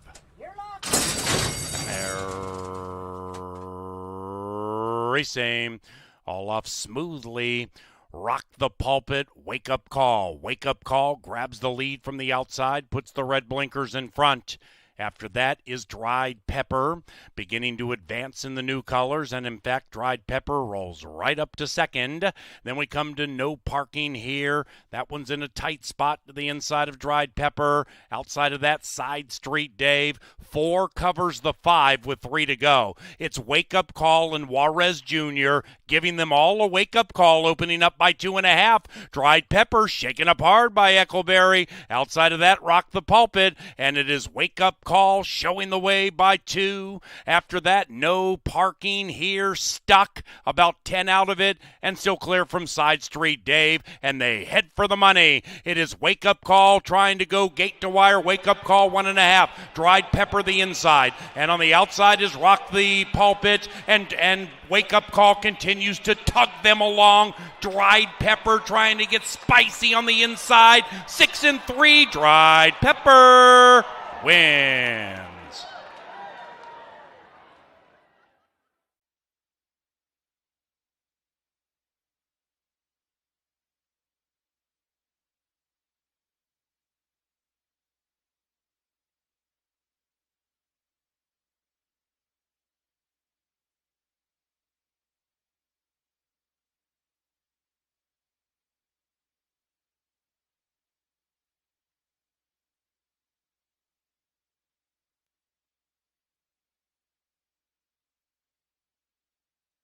Photo finish.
The fourth race is official. Couple of claims, too. Couple of $10,000 claims. The winner, tagged by Chris Richard for owner Jason Totteram. And that was a 5-way shake. Richard wins. And the runner-up wake-up call, tagged by Wade Rarick for Tamara Metzen and Gerald Petra. 5-way shake for wake-up call. Wade Rarick wins. $4.70 for the exacta, trifecta $8.60. Double, $4 and change. Second pick 3 this evening, $6.10. Pick 4 paid $14.50. To the fifth race, beginning the second and final pick 4. This Thursday at Canterbury. Turf firm, rail 10 feet. Scratch 2, that's all right. Now entering the winner's enclosure, dried pepper and rye echoberry. The winning owner, Larry Gourneau Jr. The winning trainer, Carl Broberg. Final time, 110.34. He is dried pepper.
Racing, all off smoothly. Rock the pulpit, wake up call. Wake up call grabs the lead from the outside, puts the red blinkers in front. After that is dried pepper, beginning to advance in the new colors, and in fact, dried pepper rolls right up to second. Then we come to no parking here. That one's in a tight spot to the inside of dried pepper. Outside of that, side street, Dave. 4 covers the 5 with 3 to go. It's wake up call and Juarez Jr. giving them all a wake up call, opening up by 2.5. Dried pepper shaken up hard by Eccleberry. Outside of that, rock the pulpit, and it is wake up call showing the way by 2. After that, no parking here, stuck about 10 out of it, and still clear from side street, Dave, and they head for the money. It is wake up call trying to go gate to wire. Wake up call 1.5. Dried pepper the inside, and on the outside is rock the pulpit, and wake up call continues to tug them along. Dried pepper trying to get spicy on the inside. 6 and 3. Dried pepper wins.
Rye Eckelberry, he's done it for many years here, but he carried Dried Pepper all the way from the quarter pole straight home, getting up in the nick of time. Rye Eckelberry and owner Jerry Garneau go back many, many years, and it had to be exciting for Eckelberry to win that photo finish. Down on the inside under an all-out drive, gets the job done, and then lost in the claiming game, but that's exactly the way it goes. You claim for 10, run right back, get the purse money, on you go to the next. An excellent story in race number 4. As we go on to race number 5, we're just 11 minutes away from that late pick 4, scratch number 2. We'll go back out to the turf course, 1 mile going to be the distance in here, and I'm all about Let's Skedaddle. It's the hammer time of the day, coming in from glitzy Arlington Park. Looks excellent. I like what I see. Typically for Joe Burnt, they turn out just great. Despite being a Bears fan, I am cheering for him today with Rye Eckelberry looking for 2 in a row, 1-2 on Let's Skedaddle. The 3 is Majestic Stride. Joel Zamzow in the classic Zamzow 6. Alex Conchari and Mac Robertson,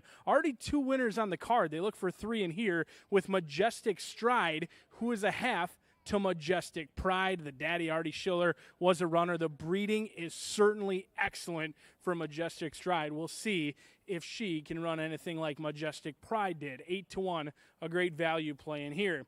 The 4 is Left of Center. Dean Butler and Burnell Roan. Speaking of jockey-trainer combinations that have been excellent over the years, this is exactly one of them. 1 try on the turf. It came in the debut. Lost to Imminent Threat, who went on to already have a win this year. Didn't know much about the starting gate that day. Ran on very well late. Dean Butler gets the call in here, 21-1 on the board. The 5 is Minnesota Nice. Ruben Fuentes and Valerie Lund, a $1,000 purchase at the Minnesota sale in here. The dam ran in the Princess Elaine. The breeding is absolutely there to handle the turf.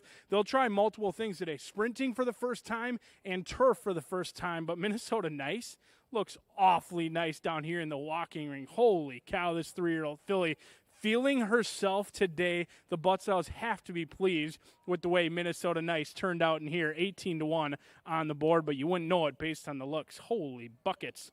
The 6 is With Her Boots On. Ordaz gets the call for Miguel Silva. The damn silly little mama was a winner at Hollywood Park. Not just a winner on the turf course, but a stakes winner at Hollywood Park, and you're getting 16-1. I think this horse could run a big one with the surface change. The 7 is Canterbury Gold. Alonzo Quinones and Tim Padilla. I watched this horse all winter long at Tampa Bay. Looks like they need the lead. We'll see how fast they go on the front end, but the lead is where you've wanted to be on our turf course. In the 8, Adriana Joy. Juarez Alfredo gets the call for Mike Beeler. The lone start came on the dirt. We'll see if there's more success on the turf. And the 9 is where Paul Allen's selection lands.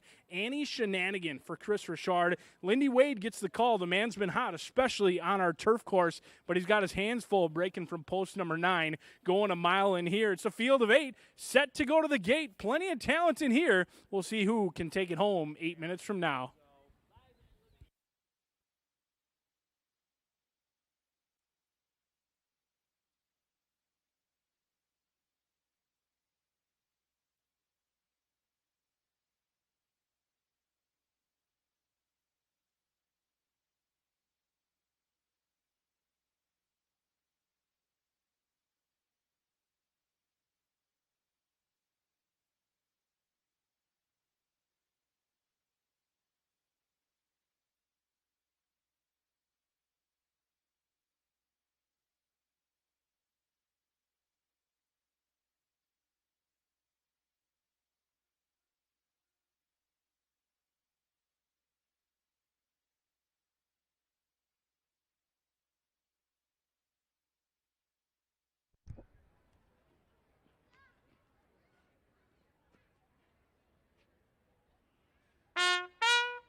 You remain the star of the show, Mr. Dykert. 7 minutes to post for race number 5. We venture back to the turf. It's another turf maiden, just like the 3rd. Same sort of conditions, Minnesota-bred fillies. They've scratched the 2. That's all right. The same camp owns the 1 and the 2, but the 2 is out. That's all right, scratched in here. This does begin that late 50-cent pick 4. You can do pick 3s, doubles as well. Win Place Show, Exacta, Trifecta, and Superfecta wagerers round out the wagering menu in race number 5. We'll let them get out the post parade and warming up, and we'll talk pick 4 shortly.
As Brian Aragoni mentioned before, this is his hammer time. This is a single in the pick 5 ticket, and she is 3 to 5. Let's Skedaddle is her name. They did enter 2 from the Lothenbach stable, but she will be the lone representative after the scratch of the 2. That's all right. Makes a lot of sense coming in from Chicago and the fairgrounds this winter. But I actually went a different direction than Let's Skedaddle. I opted to try to beat this filly in my pick 4 ticket. It's not the spendiest thing that you see on there, but I did spread out the most in race number 5 to try to beat Let's Skedaddle, who has not shown a ton of early speed in her early career. She's picked up a little bit in the last couple, but they've been pretty slow paces. And I'm hoping that maybe Let's Skedaddle could fall into a rather paceless race. The scratch of her stablemate does not help her case either. I thought maybe Let's Skedaddle might get caught behind Canterbury Gold, who comes from connections that have won a lot of races already at the meet, that being owner Pete Matson, trainer Tim Padilla, and jockey Alonso Quinones. They won a lot of them in wire-to-wire fashion, and I think when Canterbury Gold does break her maiden, that'll be the method that she uses. It looks like she hasn't drawn in against a field with a lot of speed. She would probably be the way that I would go in here, especially with the scratch of That's All Right. You're getting 7 to 1 on connections who have led the way through this meet. They've done a very good job at having these horses ready on the ship up from Tampa, and even though she hasn't run since February, I think she's a big danger on the front end, and I think that she could possibly upset the apple cart, although it will be tough to beat the classy Let's Skedaddle. Moving on to the 6th race, I just used a couple of horses, that being in the red, that being in the red and My Heart Sings. A little hard to move stuff around down here. My Heart Sings was my top choice in there. She has 3 very good races over this turf course. She's won 2 of them, but even that 5th place finish was better than it looks on paper. My Heart Sings had to come very wide into the stretch that day and nearly pulled it off. I mean, just give her a little bit more ground and she would be 3 for 3 over that course. The favorite in that race, Extrema, did win a nice race down at Indiana Downs. However, nobody's come back to win since that time, and they're starting to put some time on that victory that Extrema put in on the turf. That was all the way back in November of last year. You would hope somebody would come back and get a victory in that time, but nobody has, so I'm going to try to beat her in that spot. We move on to the 7th. That's State Bred Maidens again, except these are 7,500 varieties on the turf. I went with horses that I thought might show a little bit more speed than Determined to Rise, who's on the cutback. He did show a bit of pace when he went 2 turns, but he didn't really have much of a response, so they're going to try putting blinkers on him, and Determined to Rise should be another one from the Lothenbach stables that is a very, very short price. So I used Modric, who showed a little bit of speed against Classier. He's making the drop from special weights, and his Mutta was a Mutta who does not have a bunch of speed, but could pick things up if they go crazy on the front end, where Yesteryear and Modric and even Determined to Rise might heat up the pace quite a bit on the front end. Angela? Yes? We have a late scratch. Who was scratched? Number 3, Majestic Stride. Okay, Majestic Stride out of race number 5. We have another scratch. Majestic Stride is out of race number 5. If you did have this horse in your pick 5, Your action most likely will go to the 1, pending anything just crazy happening in the late wagering. Majestic Stride did come from the Mac Robertson and Alex Conchari connection, and they'll be my single on this ticket with Doodle Time in the last. They've already pulled off a win on the turf today with a horse that kind of had similar look to her as Doodle Time. Doodle Time is coming out of a troubled trip at Hawthorne, where it looked like he was going to pick up some pieces in between horses, but he kind of got into a little bit of a jam sandwich. He's running some good races and got caught behind a slow pace on February 21st at the fairgrounds. Just a few things need to go his way, but Doodle Time seems to be catching a field that might not be quite as fit as he is and won't have the good position that he does on the outside. Instead of trying to go deep and ending up on a short price favorite like him, I just singled him and gave you this $8 ticket. But feel free to edit it as you wish. I didn't use all the favorites in the sequence, so it could end up giving a good ROI, but it's a jumping off point. There are some contentious races along the way, especially on the grass, and especially if you don't like Let's Skedaddle in this first race. I respect her chances, but I'm thinking that maybe somebody could outlast her on the front end, as it doesn't appear there's a ton of pace in the 5th. Mind that late scratch of Majestic Stride. Make any changes that you need to at the windows. You got a little over a minute to do so, and then they'll head to the grass to try to break their maidens in the 5th.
Couple out now for the fifth. The 4, very rambunctious, left of center.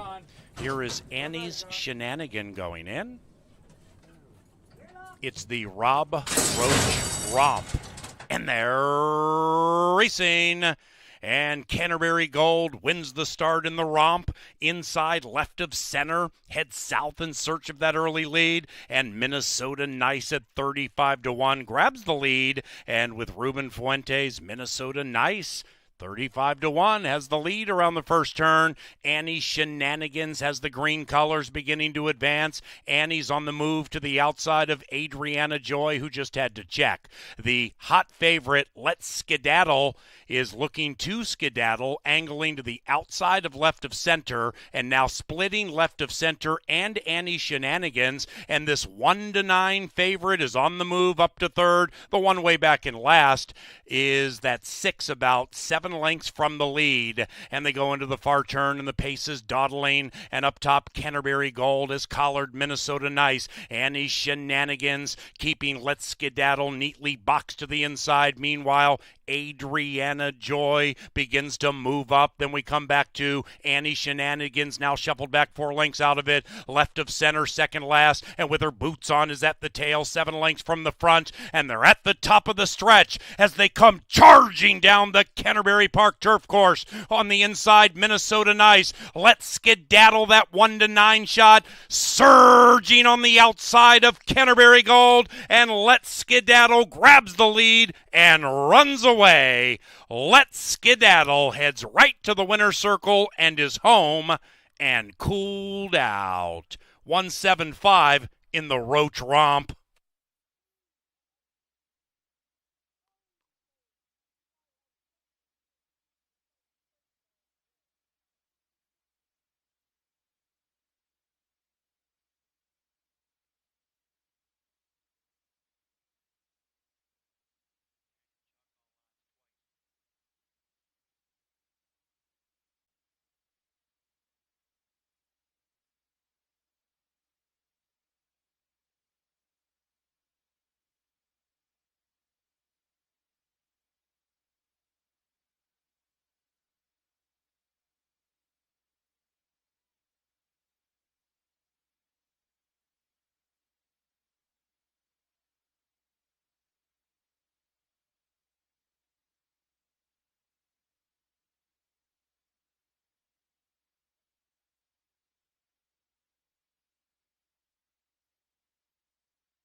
The fifth race is official. 1756. Now entering the winner's enclosure, it is Let's Skedaddle and Rye Echoberry. The winning owners, Bob Lothenbach's Lothenbach Stables. And the winning trainer, Joel Burnt. Let's Skedaddle is a 3-year-old bay filly by Quality Road out of No Retreat. Bred in Minnesota by the winning owner, Mr. Bob Lothenbach. Race 6 begins the pick 3 on the final 3 live races this evening. And we stay on that firm turf course, no scratches in race number 6.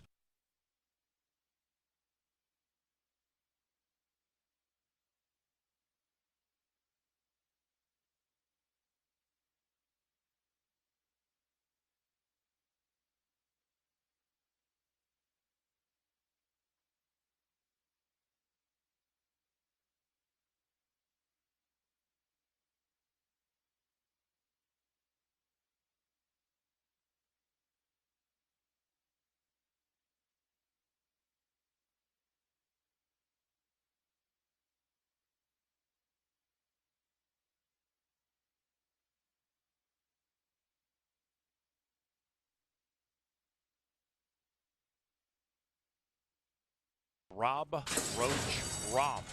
And they're racing. And Canterbury Gold wins the start in the romp. Inside left of center. Heads south in search of that early lead. And Minnesota Nice at 35-1 grabs the lead. And with Ruben Fuentes, Minnesota Nice 35-1 has the lead around the first turn. Annie Shenanigans has the green colors beginning to advance. Annie's on the move to the outside of Adriana Joy, who just had to check. The hot favorite, Let's Skedaddle, is looking to skedaddle, angling to the outside of left of center, and now splitting left of center and Annie Shenanigans. And this 1-9 favorite is on the move up to third. The one way back in last is that 6, about 7 lengths from the lead. And they go into the far turn, and the pace is dawdling. And up top, Canterbury Gold is collared Minnesota Nice. Annie Shenanigans keeping Let's Skedaddle neatly boxed to the inside. Meanwhile, Adriana Joy begins to move up. Then we come back to Annie Shenanigans, now shuffled back 4 lengths out of it. Left of center, second last, and with her boots on is at the tail, 7 lengths from the front. And they're at the top of the stretch as they come charging down the Canterbury Park turf course. On the inside, Minnesota Nice. Let's Skedaddle, that 1-9 shot, surging on the outside of Canterbury Gold. And Let's Skedaddle grabs the lead and runs away. Let's Skedaddle heads right to the winner's circle and is home and cooled out. 175 in the Roach Romp.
Race number 6 brings us BA's Race of the Day, where each and every week we ask fans who they think is going to win. You be the analyst for a race, and today we've got Charting Horse Value. He's the winner. He's got number 6 on top. Wave of Goodness, a long shot, 14-1. I like it. Has back class and sits on top of my sheets as the longest price in the race. And Info Charting 1 gives out picks each and every day. So take a look at that Twitter handle. He gives out picks, and he's our lucky winner today. He will receive a gift bag along with a $10 win wager. That $10 win wager could return well over $100 in here if this one holds strong at 14-1, one of the if not the longest shot on the board. So a big shout out to Info Charting as he's our lucky winner of the day on the big, beautiful black Wave of Goodness. But the inside runner is my selection. Grand prize. It's the long shot of the day. Rye Huckleberry and Joel Burnt with Lothar Stables. These guys just had a dominating performance last time out from the Arlington Park shipper, going off at 1-9. Troubled Trip did not matter. Much the best. They're going to have a fun summer with that one, but they hope to have a fun summer with Grand Prize. Rye Echoberry taking to the turf for the second time. I've loved this horse for a long time on the dirt. Now they'll try the turf. A live long shot play at 6-1, but the money has come in on Extrema. Alonzo Quinones and Eric Heitzman has been popular at the claiming box. Claimed the last 2 times for $30,000 and then $40,000. Someone likes Extrema an awfully lot. Was an expensive claim last time out at Keeneland, and they hope to get the return on investment at first asking for Eric Heitzman and our leading rider Alonzo Quinones at 5-2. The 3 is In the Red. Lindy Wade hoping to be in the green when it's all said and done with Michael Pierce's In the Red. The 5-year-old mare has been consistently picking up paychecks. This will be start number 10. Already 6 finishes in the top 3. Goes back to the turf where they have won. 1 out of the last 2 times they've been on the track. Comes in off of a brief freshening. Hasn't been seen since March. The 4 is Diva Tequila. Alfredo Juarez getting the call for Mike Beeler. This is a Minnesotan taking on Open Company, but Diva Tequila certainly fits. Ran a good 5th against 49 model back in November at Remington Park. No stranger to taking on Open Company. It's very rare there's a spot for this Minnesotan in the conditioning book. Diva Tequila, 6-1 on the board. The 5 is My Heart Sings. Cody Rosine and Chirinos carrying the weight of Bet Club in here, and why not? My Heart Sings has 3 tries on the turf, 2 wins in those 3 tries, 5-1, a value play for sure. The 6 is Wave of Goodness. Jansen Malangsong gets the call in here for Tanner Tracy. Don't be fooled by the light win numbers on Tanner Tracy. He's had plenty of success here at Canterbury Park in the past. This one showing good energy down here in the walking ring at 13-1. On your screen now, it's a fellow Minnesotan as well. Rush Hour Traffic. Back class for sure. In 10 starts, this one has already made $144,000. Second place finishes in the Minnesota Oaks as well as the Francis Genter, winner of the Northern Lights debutante. We'll see if Rush Hour Traffic can get her first win on the turf. And on the outside, it's the good-looking Hot as a Pistol. Certainly could live up to the name with the heat wave Minnesota's expected to get this weekend. Clinton Stewart knows how to train him, but he especially excels on the sod. Alex Conchari looking for his second winner on the turf today. 3rd winner overall. Hot as a Pistol, 11-1.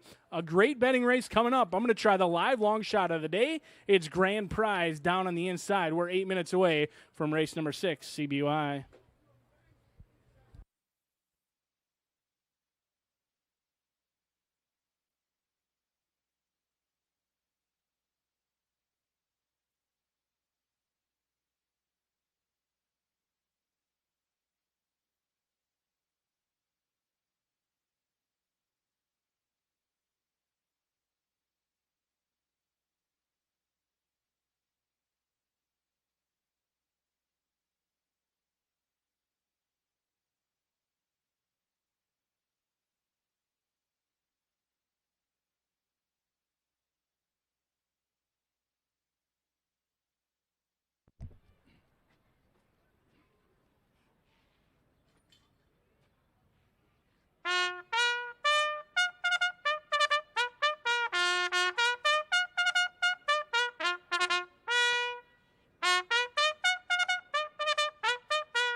We're back for more turf racing in race number 6. More girls to do it, too. 7 minutes to post right now. Full field for race number 6, no scratches. Just an owner correction on number 2, Extrema. You can see that on screen right now. That's all we've got. Win, place, show, exacta, trifecta, superfecta, double, and pick 3 wagers are all there for your betting pleasure in the 6th. This is the last pick 3 opportunity of the evening. And we thank Mystic Lake for sponsoring the 6th.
As Brian Aragoni alluded to, there is the Diamond in the Rough, the Continental Diamond, Diamond in the Rough, Grand Prize.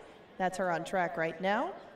She looks to bring him home a little bit of a price in that pick 5 at 5-1. Grand Prize, the Diamond in the Rough to upset the bunch in race number 6. We're 4 minutes away from that 6th race. And remember, if you have an MVP card, make sure you swipe it each day that you come to the races here at Canterbury. You could win a $25 Mystic Lake gift card. Today's drawing winner is Patricia Allison of Shakopee. Patricia Allison, listen closely. You'll head to the track level marketing information booth. Get your prize. It's a $25 gift card from Mystic Lake. We also have a couple of very special guests down here close to the winner's circle. Look over to that deck to the right, and you will see the winners of the Minnesota State Lottery Lucky Lotto seats. They've won a front row seat to race number 6. If you would like to get involved in that, just make sure you find those marketing kids when they're walking around. They can grab you and put you in those Minnesota State Lottery Lucky Lotto seats. You could be the lucky one to get a front row seat to the races. And that's every Thursday, brought to you by the Minnesota State Lottery. You have 3 minutes to go now. There they are. The Minnesota State Lottery Lucky Lotto winners right there. Give a wave up to the camera, ladies. You are on camera. Enjoy the race, ladies, and all of you enjoy it too. It's 3 minutes away. They're headed out to the turf shortly.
into the gate, and it is post time for race number 6.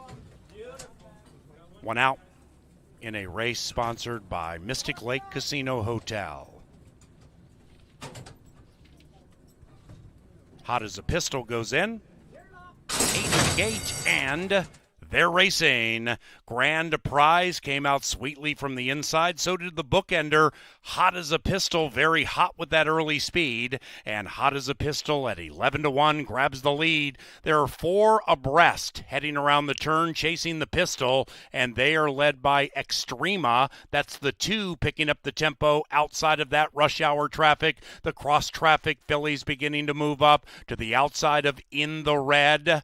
Ryder has the blue colors as they head up the barn side. Those 4 tightly packed. 3.5 to the good of Grand Prize, who tracks. Then we come to Wave of Goodness. Wave of Goodness is 7 lengths from the front, 1.5, 2 clear from My Heart Sings. And at the rear is Diva Tequila, 8 lengths from the speed, and 7 and 8 slug it out. They travel in perfect harmony into the far turn. Hot as a Pistol the inside. Rush Hour Traffic the outside. Then it's In the Red looking to get in the black. Extrema's next being shoved on. Grand Prize on the move. Diva Tequila nowhere to go. Wave of Goodness looking to live up to the last part of the name. And then we come to My Heart Sings in last. And here they come down the Canterbury Park stretch. Hot as a Pistol still trying to trigger the upset. Grand Prize and Wave of Goodness surging on the outside. Here's Grand Prize to grab the prize at 7-1. Grand Prize impressively 1-7-6 in race 6.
Number 1 Grand Prize ran first. 1-7-6 and a 4th place photo. 128.39 by Grand Prize.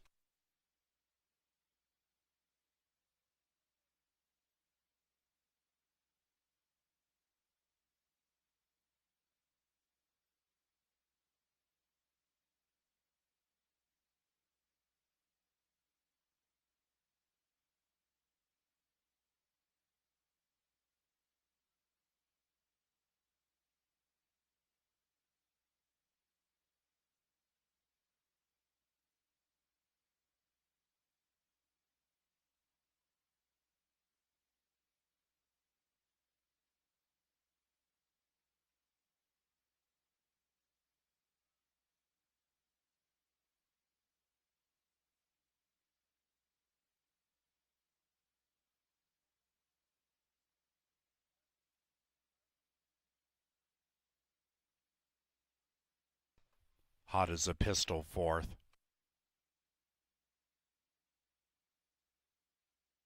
The mare, Grand Prize, receiving a well-deserved bath after executing her toil superbly and paying $16.20 for every two.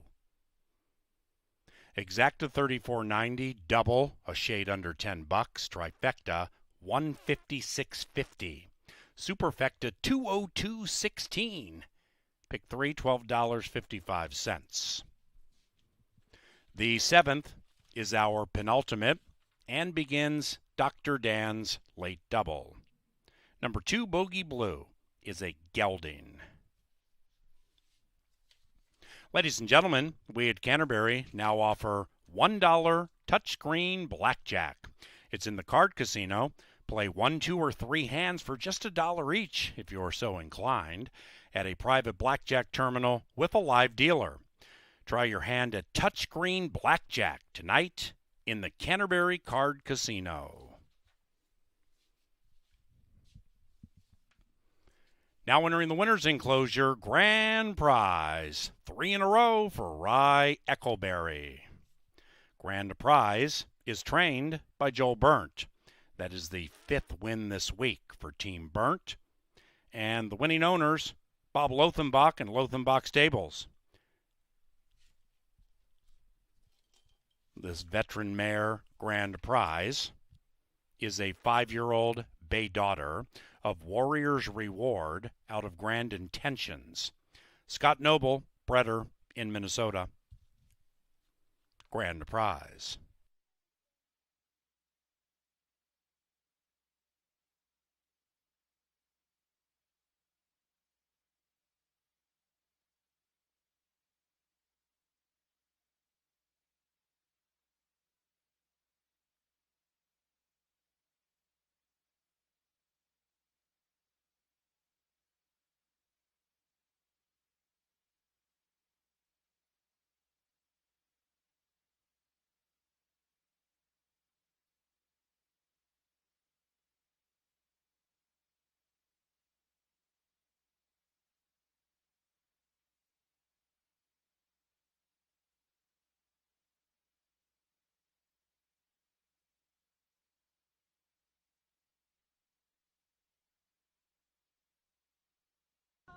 Eight in the gate, and they're racing.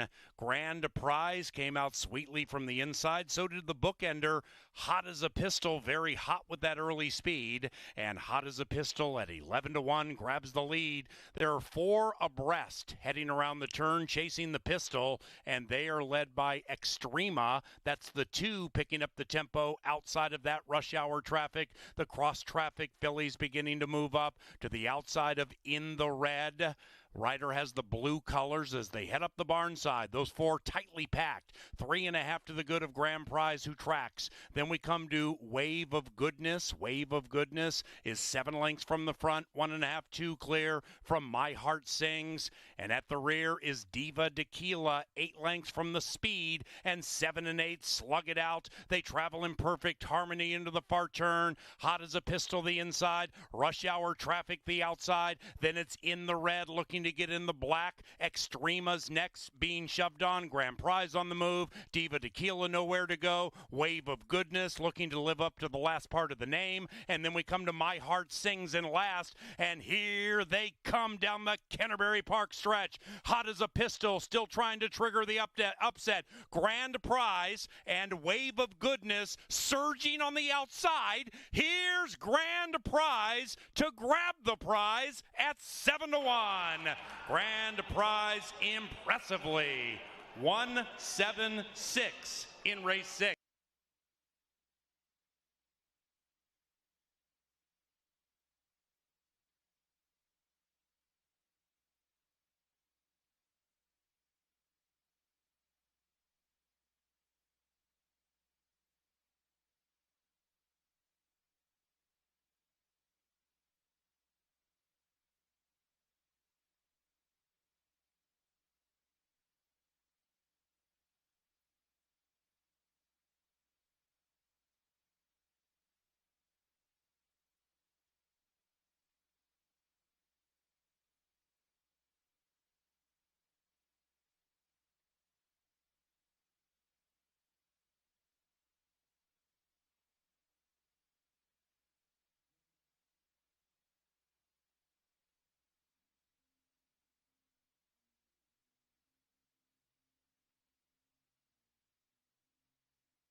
Burnt. That is the 5th win this week for Team Burnt. And the winning owners, Bob Lothenbach and Lothenbach Stables.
Race number 7, the late daily double coming up. Only a field or carded 8 races on the day, and a beautiful Thursday here at Canterbury. A field of 8 set to go 6 furlongs, all bred right here at home in Minnesota, and one of them set to get their first career victory, and it could be Cat Paws in the first career start. McGill Silva sends out 2 in here. He's got the 1 along with the 4, 9-1 on the first year. The good news is, has yet to taste defeat. Every other horse in this race has already been defeated. Cat Paws looking to make them a winner at first asking, but they do draw the pesky rail, especially for a first-time starter. The 2 is Bogey Blue for Tanner Tracy Malongsong back here at Canterbury. He was here last year. Comes back, looking to get right back in the winner's circle. 6-1 on the board for Bogey Blue. The Dam was certainly a runner and has produced some good ones. Blew Me Away has been very successful as a broodmare. 6-1 on Bogey Blue. You can forgive that start last year. Should improve this year. The 3 is Yesteryear. Luis Valenzuela and Clinton Stewart has showed speed, hasn't shown the ability to finish yet. Constantly or consistently has had the lead or near the lead, but hasn't been able to show that finish. We'll see if they can today. Should be the one to catch to cash at 8-1.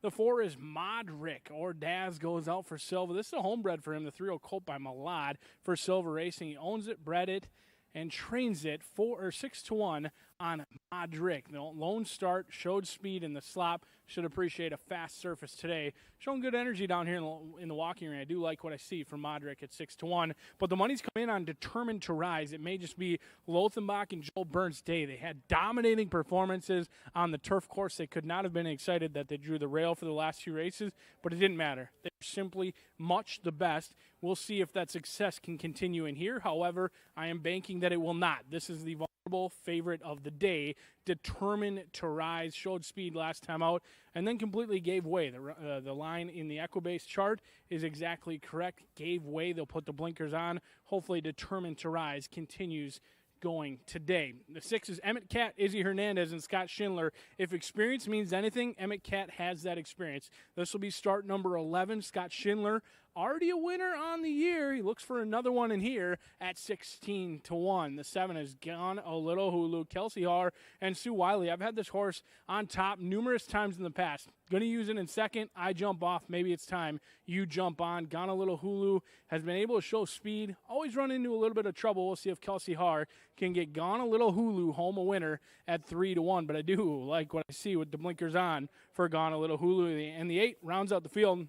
His Mutta Was a Mutta. Ringstorff Racing owns and trains this 3-0 by Ostology. Aurora, he's having himself a great week already. He'll look to keep it going in here. The 5-pound weight allowance. Apprentice going out at 5-1 in here for his Mutta Was a Mutta. A field of 8, all bred right here at home. Someone set to come home a winner and get their first picture taken.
We have a couple more races, and we're now 7 minutes away from the 7th of the day. We will go back over to the main track. This is a 6 furlong maiden, $7,500 the price on these Minnesota bred boys. Don't have any changes in here, just one late work on Gone a Little Loohoo on May 30th. There's a 3 furlong work in 36.68. That's all we've got as far as changes in here. It's the last double of the day. You can also do win, place, show, exacta, trifecta, and superfecta wagers if you so choose. Still 7 minutes to go, and they will head to the gate shortly. We've got one more coming up next, the 8th and final of the week. We'll be back on the turf course. Good luck.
It's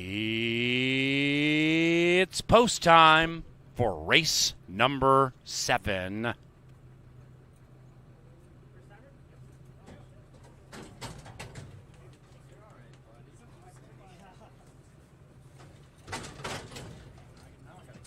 Cat Paws, Bogey Blue, Emmett Cat, Yesteryear, Gone a Lil Loohoo, Modric,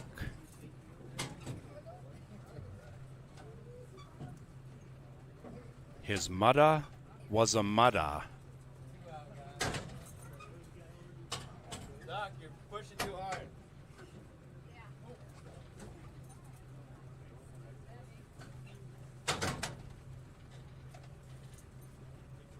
Determined to Rise, the 2-1 favorite for the Thursday penultimate at Canterbury Park.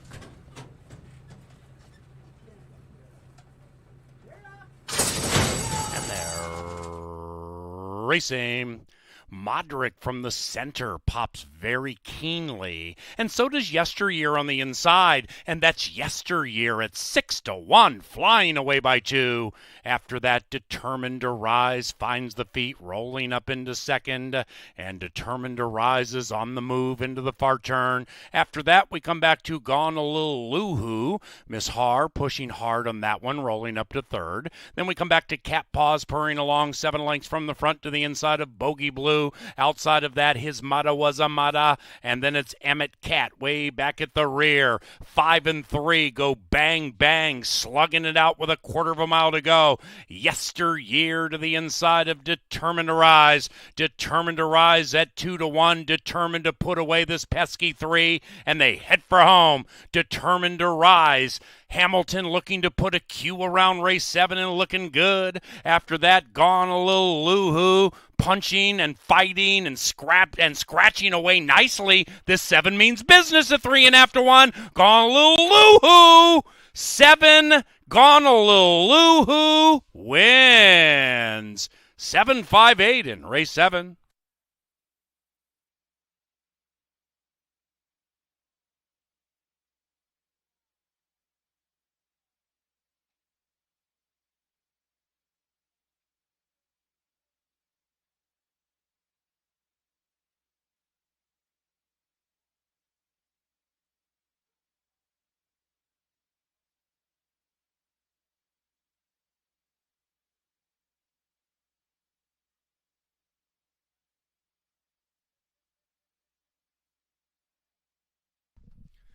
Number 7, Gone a Little Loohoo first. 7-5-8-3 in the 7th. 112.02.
Canterbury's 7th race official.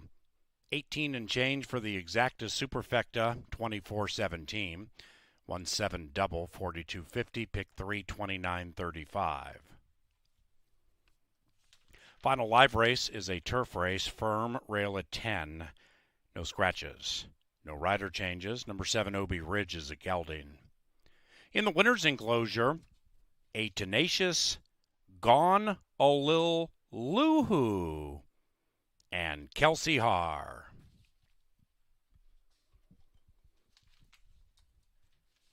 Gone a Lil Loohoo is a 5-year-old brown gelding by Captain Bodgett out of Jenna Lahoo, bred in Minnesota by William Gurneau and Curtis Roweeder. Curtis Roweeder is the winning owner and the winning trainer, Sue Wiley. Gone a Lil Loohoo.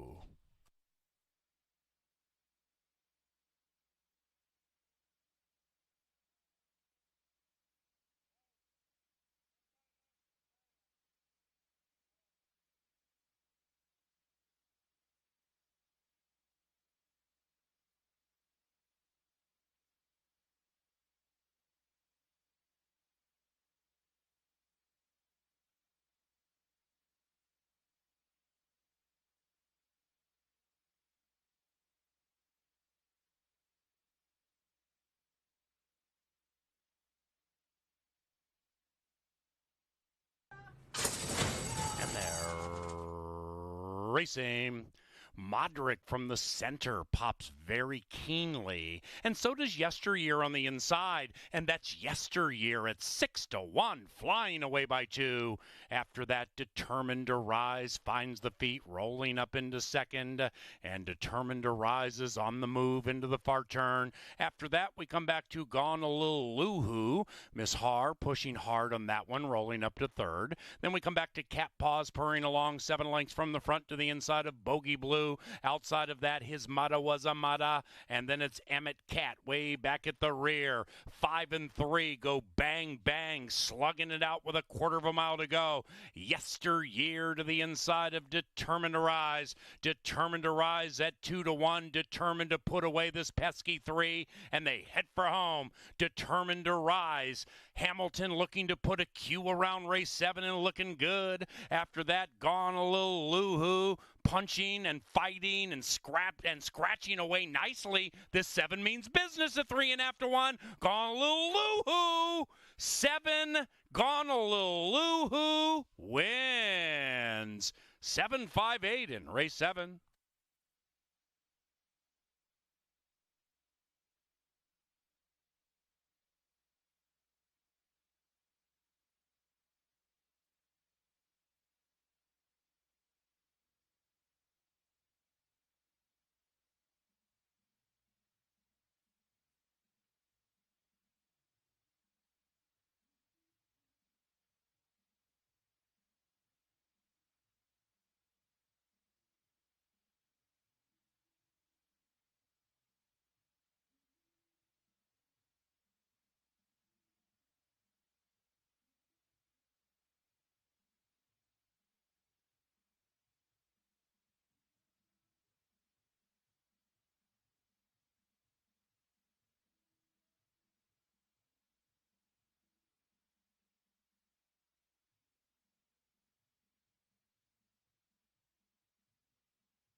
does it get any better than this? I mean, live music out here at Canterbury Park. The beer's flowing, the drinks are going, and a gorgeous Minnesota summer-like day right out here at Canterbury Park with the live music and the horses doing all the entertainment. Doesn't get much better than this. A field of 9 set to go out for the nightcap here.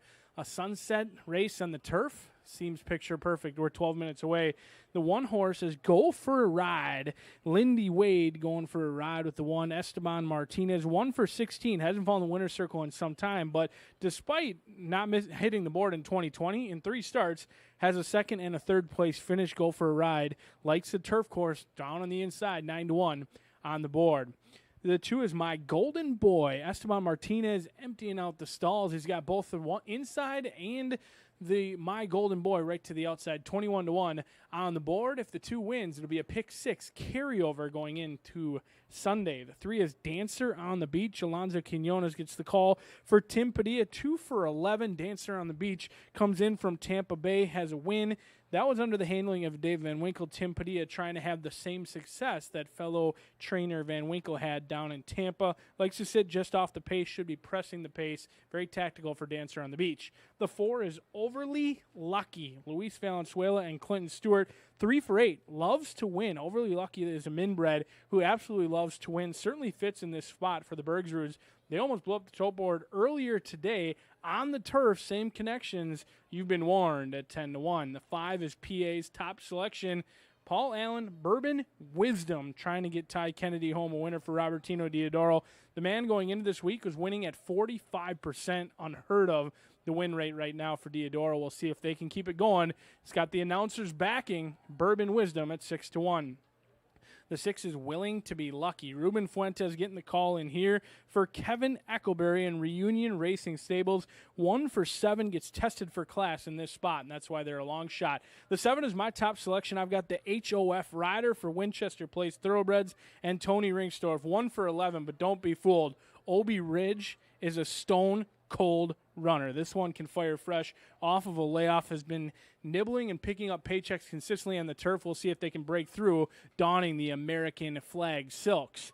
The 8 is Doodle Time. Novogratz Racing and Mac Robertson, Alex Conchari. They sent out the warning signals earlier that they were ready to pop today. They've already got 2 winners to look for a third in here with Doodle Time and Stitzy. The big guy still going strong. Joel Burnt, Lothenbach Stables. Talk about Mac Robertson and Novogratz. Joel Burnt and Lothenbach having themselves a day as well. Stitzy can be a little bit quirky, but nothing that Rye Eckleberry is not used to. 3-1. It's a great betting race. It's the nightcap here at Canterbury Park. Thanks for joining us on your Thursday. Live racing will return with Pepsi Family Day on Sunday. Thanks for coming out, and see you all soon.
Okay.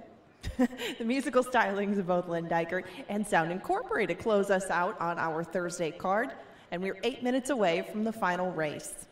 This one will go to the turf course again. Very nicely, evenly matched field of boys, as you can see on the board, with 7 minutes to post. And of course, since it is the last race, only vertical wagers remain. Exactas, trifectas, and 10-cent superfectas. Win, place, and show wagering also included in those. We'll go a mile on the turf when they head over to the turf course in 7 minutes. Paul and I will have a little chat about the last race coming up soon. We'll try to close you out with a winner even though you might only need BA. It's been his day, it's been Lothenbach's day, it's been Joel Burns and Rye Eccleberry's. More discussion about that coming up soon.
Wow.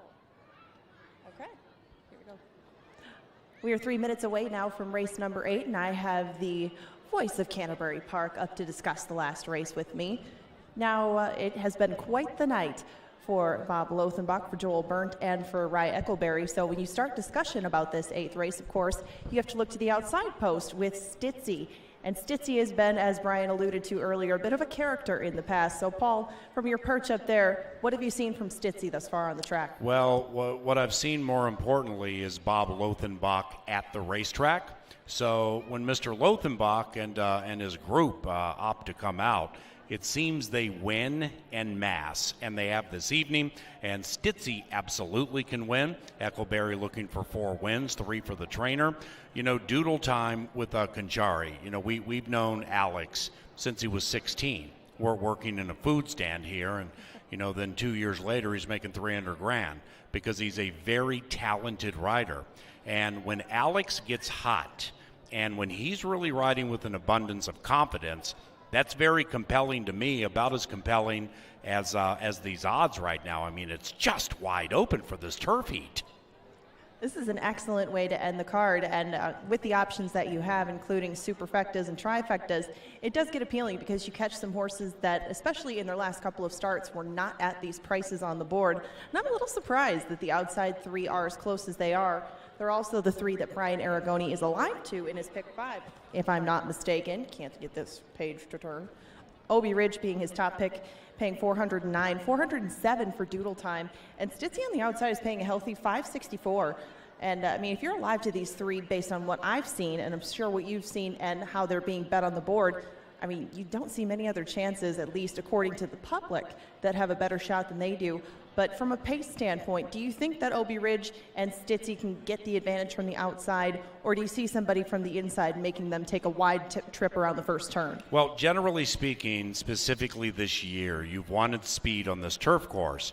And, our temps are in the 90s now and will be for the next 5 days. So, from what I and we have seen for many years here, the hotter it gets and the harder the course gets, it just speed. It's a speed-laden course. I'm not saying that's going to be the case here, but I really don't see any decided speed in this race. Like when we chatted last night, we're talking about Shine and Giants Gamble.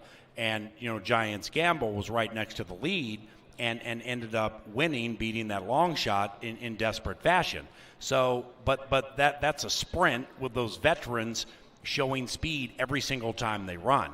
This is a race specifically at this distance where, I think that makes Stitzy more compelling because I think Eccleberry is a great gate jockey.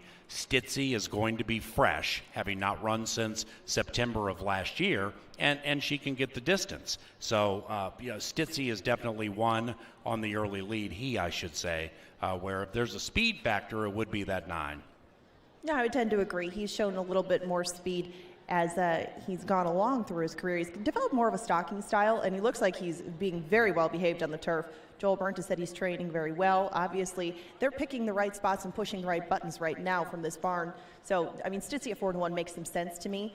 Last night, Alex Conchari did take rocked his way up towards the lead. Doodle Time has shown speed in the past, in 2020. This year, hasn't quite shown it as much at Hawthorne or the Fairgrounds, but I thought that maybe he could gun from the outside post, get a good look at what's going on to his inside, and get a good trip from that spot. That's how I ended up on him on top. I did not think he would be 3-1, so that's a pleasant surprise. However, he did pull off this kind of trip in winning earlier in the card. I guess that's where I would land, but I wonder if there isn't going to be somebody to his inside that maybe sends him out a couple of paths and makes life difficult from a trip standpoint. But after watching them on the track and watching how the course played today, that's still where I'm going to stick with the 8. They're now at the gate. Paul, it's your turn. Appreciate you, Angela. And you got Bourbon Wisdom with Dio, winning at 40%. This one's 6-1. And I think Bourbon Wisdom could show some speed. We'll see what happens because they're moving into the gate, and it is post time for the 8th and final live race, Thursday at Canterbury.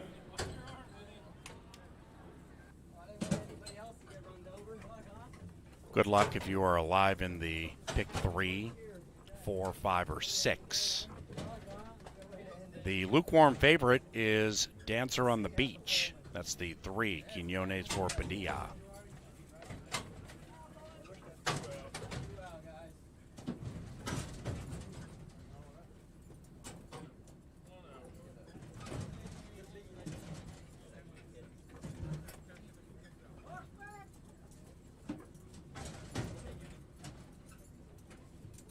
Stitzy goes in.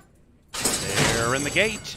And they're racing. Bit of a tough beginning for Dancer on the Beach, who had to pinch right back to last. Go for a Ride was going for the lead, but now has been usurped. And Obi Ridge at 3.5-1 will find the front rider as the patriotic colors. It is Obi Ridge tugging them along in the final race Thursday at Canterbury. Go for a Ride comes sneaking through to the inside of Doodle Time, who's very prominent in the Novogratz colors. In the Lothenbach colors, Stitzy off the layoff. He's good to go. go. He's a very close third, 2.5, 3 lengths from the lead. And Stitzy is just to the outside of Doodle Time. Then we come back to Bourbon Wisdom. Bourbon Wisdom is about 4 lengths from it to the inside of a recovering dancer on the beach. And after that, we come back to My Golden Boy, second last. And at the tail is Will to Be Lucky. And that one is 13 lengths from the lead. It is Obie Ridge still leading it and leading it by a half. Doodle Time goes on the move off the far turn. Stitzy shoves all in. Then it's Go for a Ride, needing to give more behind that. Bourbon Wisdom, 5 out of it. And behind that one is Overly Lucky. Rider has the yellow cap. And they head for home in the last Thursday. It's CBY. 7 and 8 locked in, battling tightly. And it is Obie Ridge fending the challenge of Doodle Time with Bourbon Wisdom beginning to soar on the outside. It is Obie Ridge, Bourbon Wisdom. Obie Ridge took them wire to wire.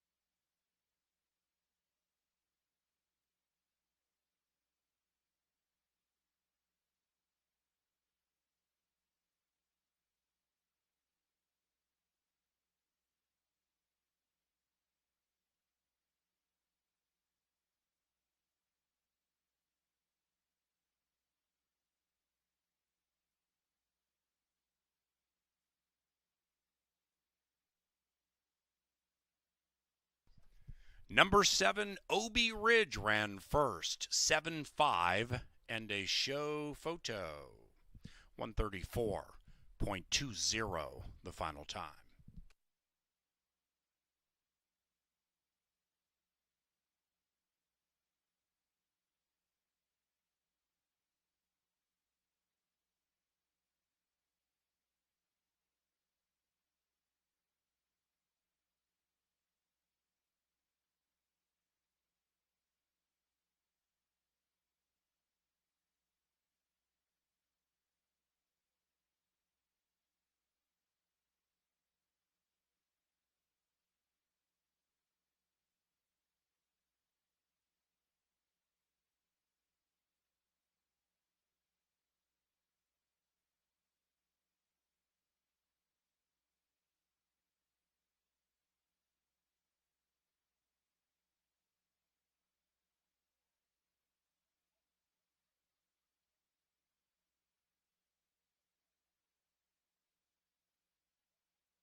$75.84.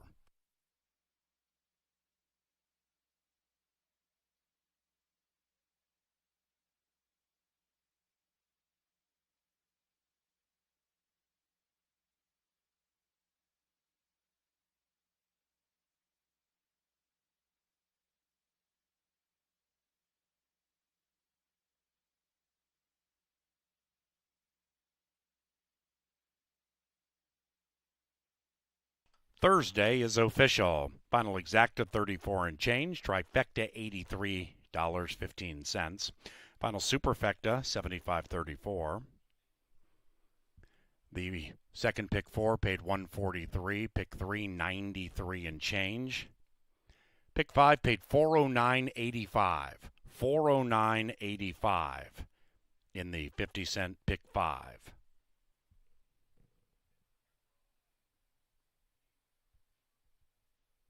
The pick 6 paid on 6 of 6 winners, 702.20. Congratulations.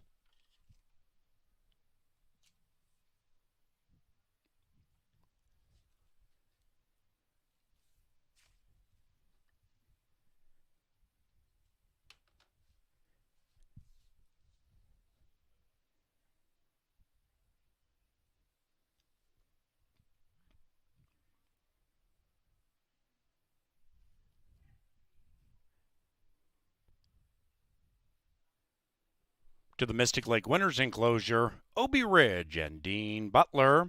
The winning owners, Winchester Place Thoroughbreds, and the winning trainer is Tony Rangsdorf. Ladies and gentlemen, live racing resumes at Canterbury Sunday at 1 o'clock for Pepsi Family Day. Otherwise, if you're leaving the racetrack, please drive safely.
They're in the gate, and they're racing. Bit of a tough beginning for Dancer on the Beach, who had to pinch right back to last. Go for a Ride was going for the lead, but now has been usurped. And OB Ridge at 3.5 to 1 will find the front rider as the Patriotic Colors. It is OB Ridge tugging them along in the final race Thursday at Canterbury. Go for a Ride comes sneaking through to the inside of Doodle Time, who's very prominent in the Novogratz colors. In the Lothenbach colors, Stitzy off the layoff. He's good to go. He's a very close third, 2.5, 3 lengths from the lead. And Stitzy is just to the outside of Doodle Time. Then we come back to Bourbon Wisdom. Bourbon Wisdom is about 4 lengths from it to the inside of a recovering Dancer on the Beach. And after that, we come back to My Golden Boy, second last. And at the tail is Will to Be Lucky. And that one is 13 lengths from the lead. It is OB Ridge still leading it and leading it by a half.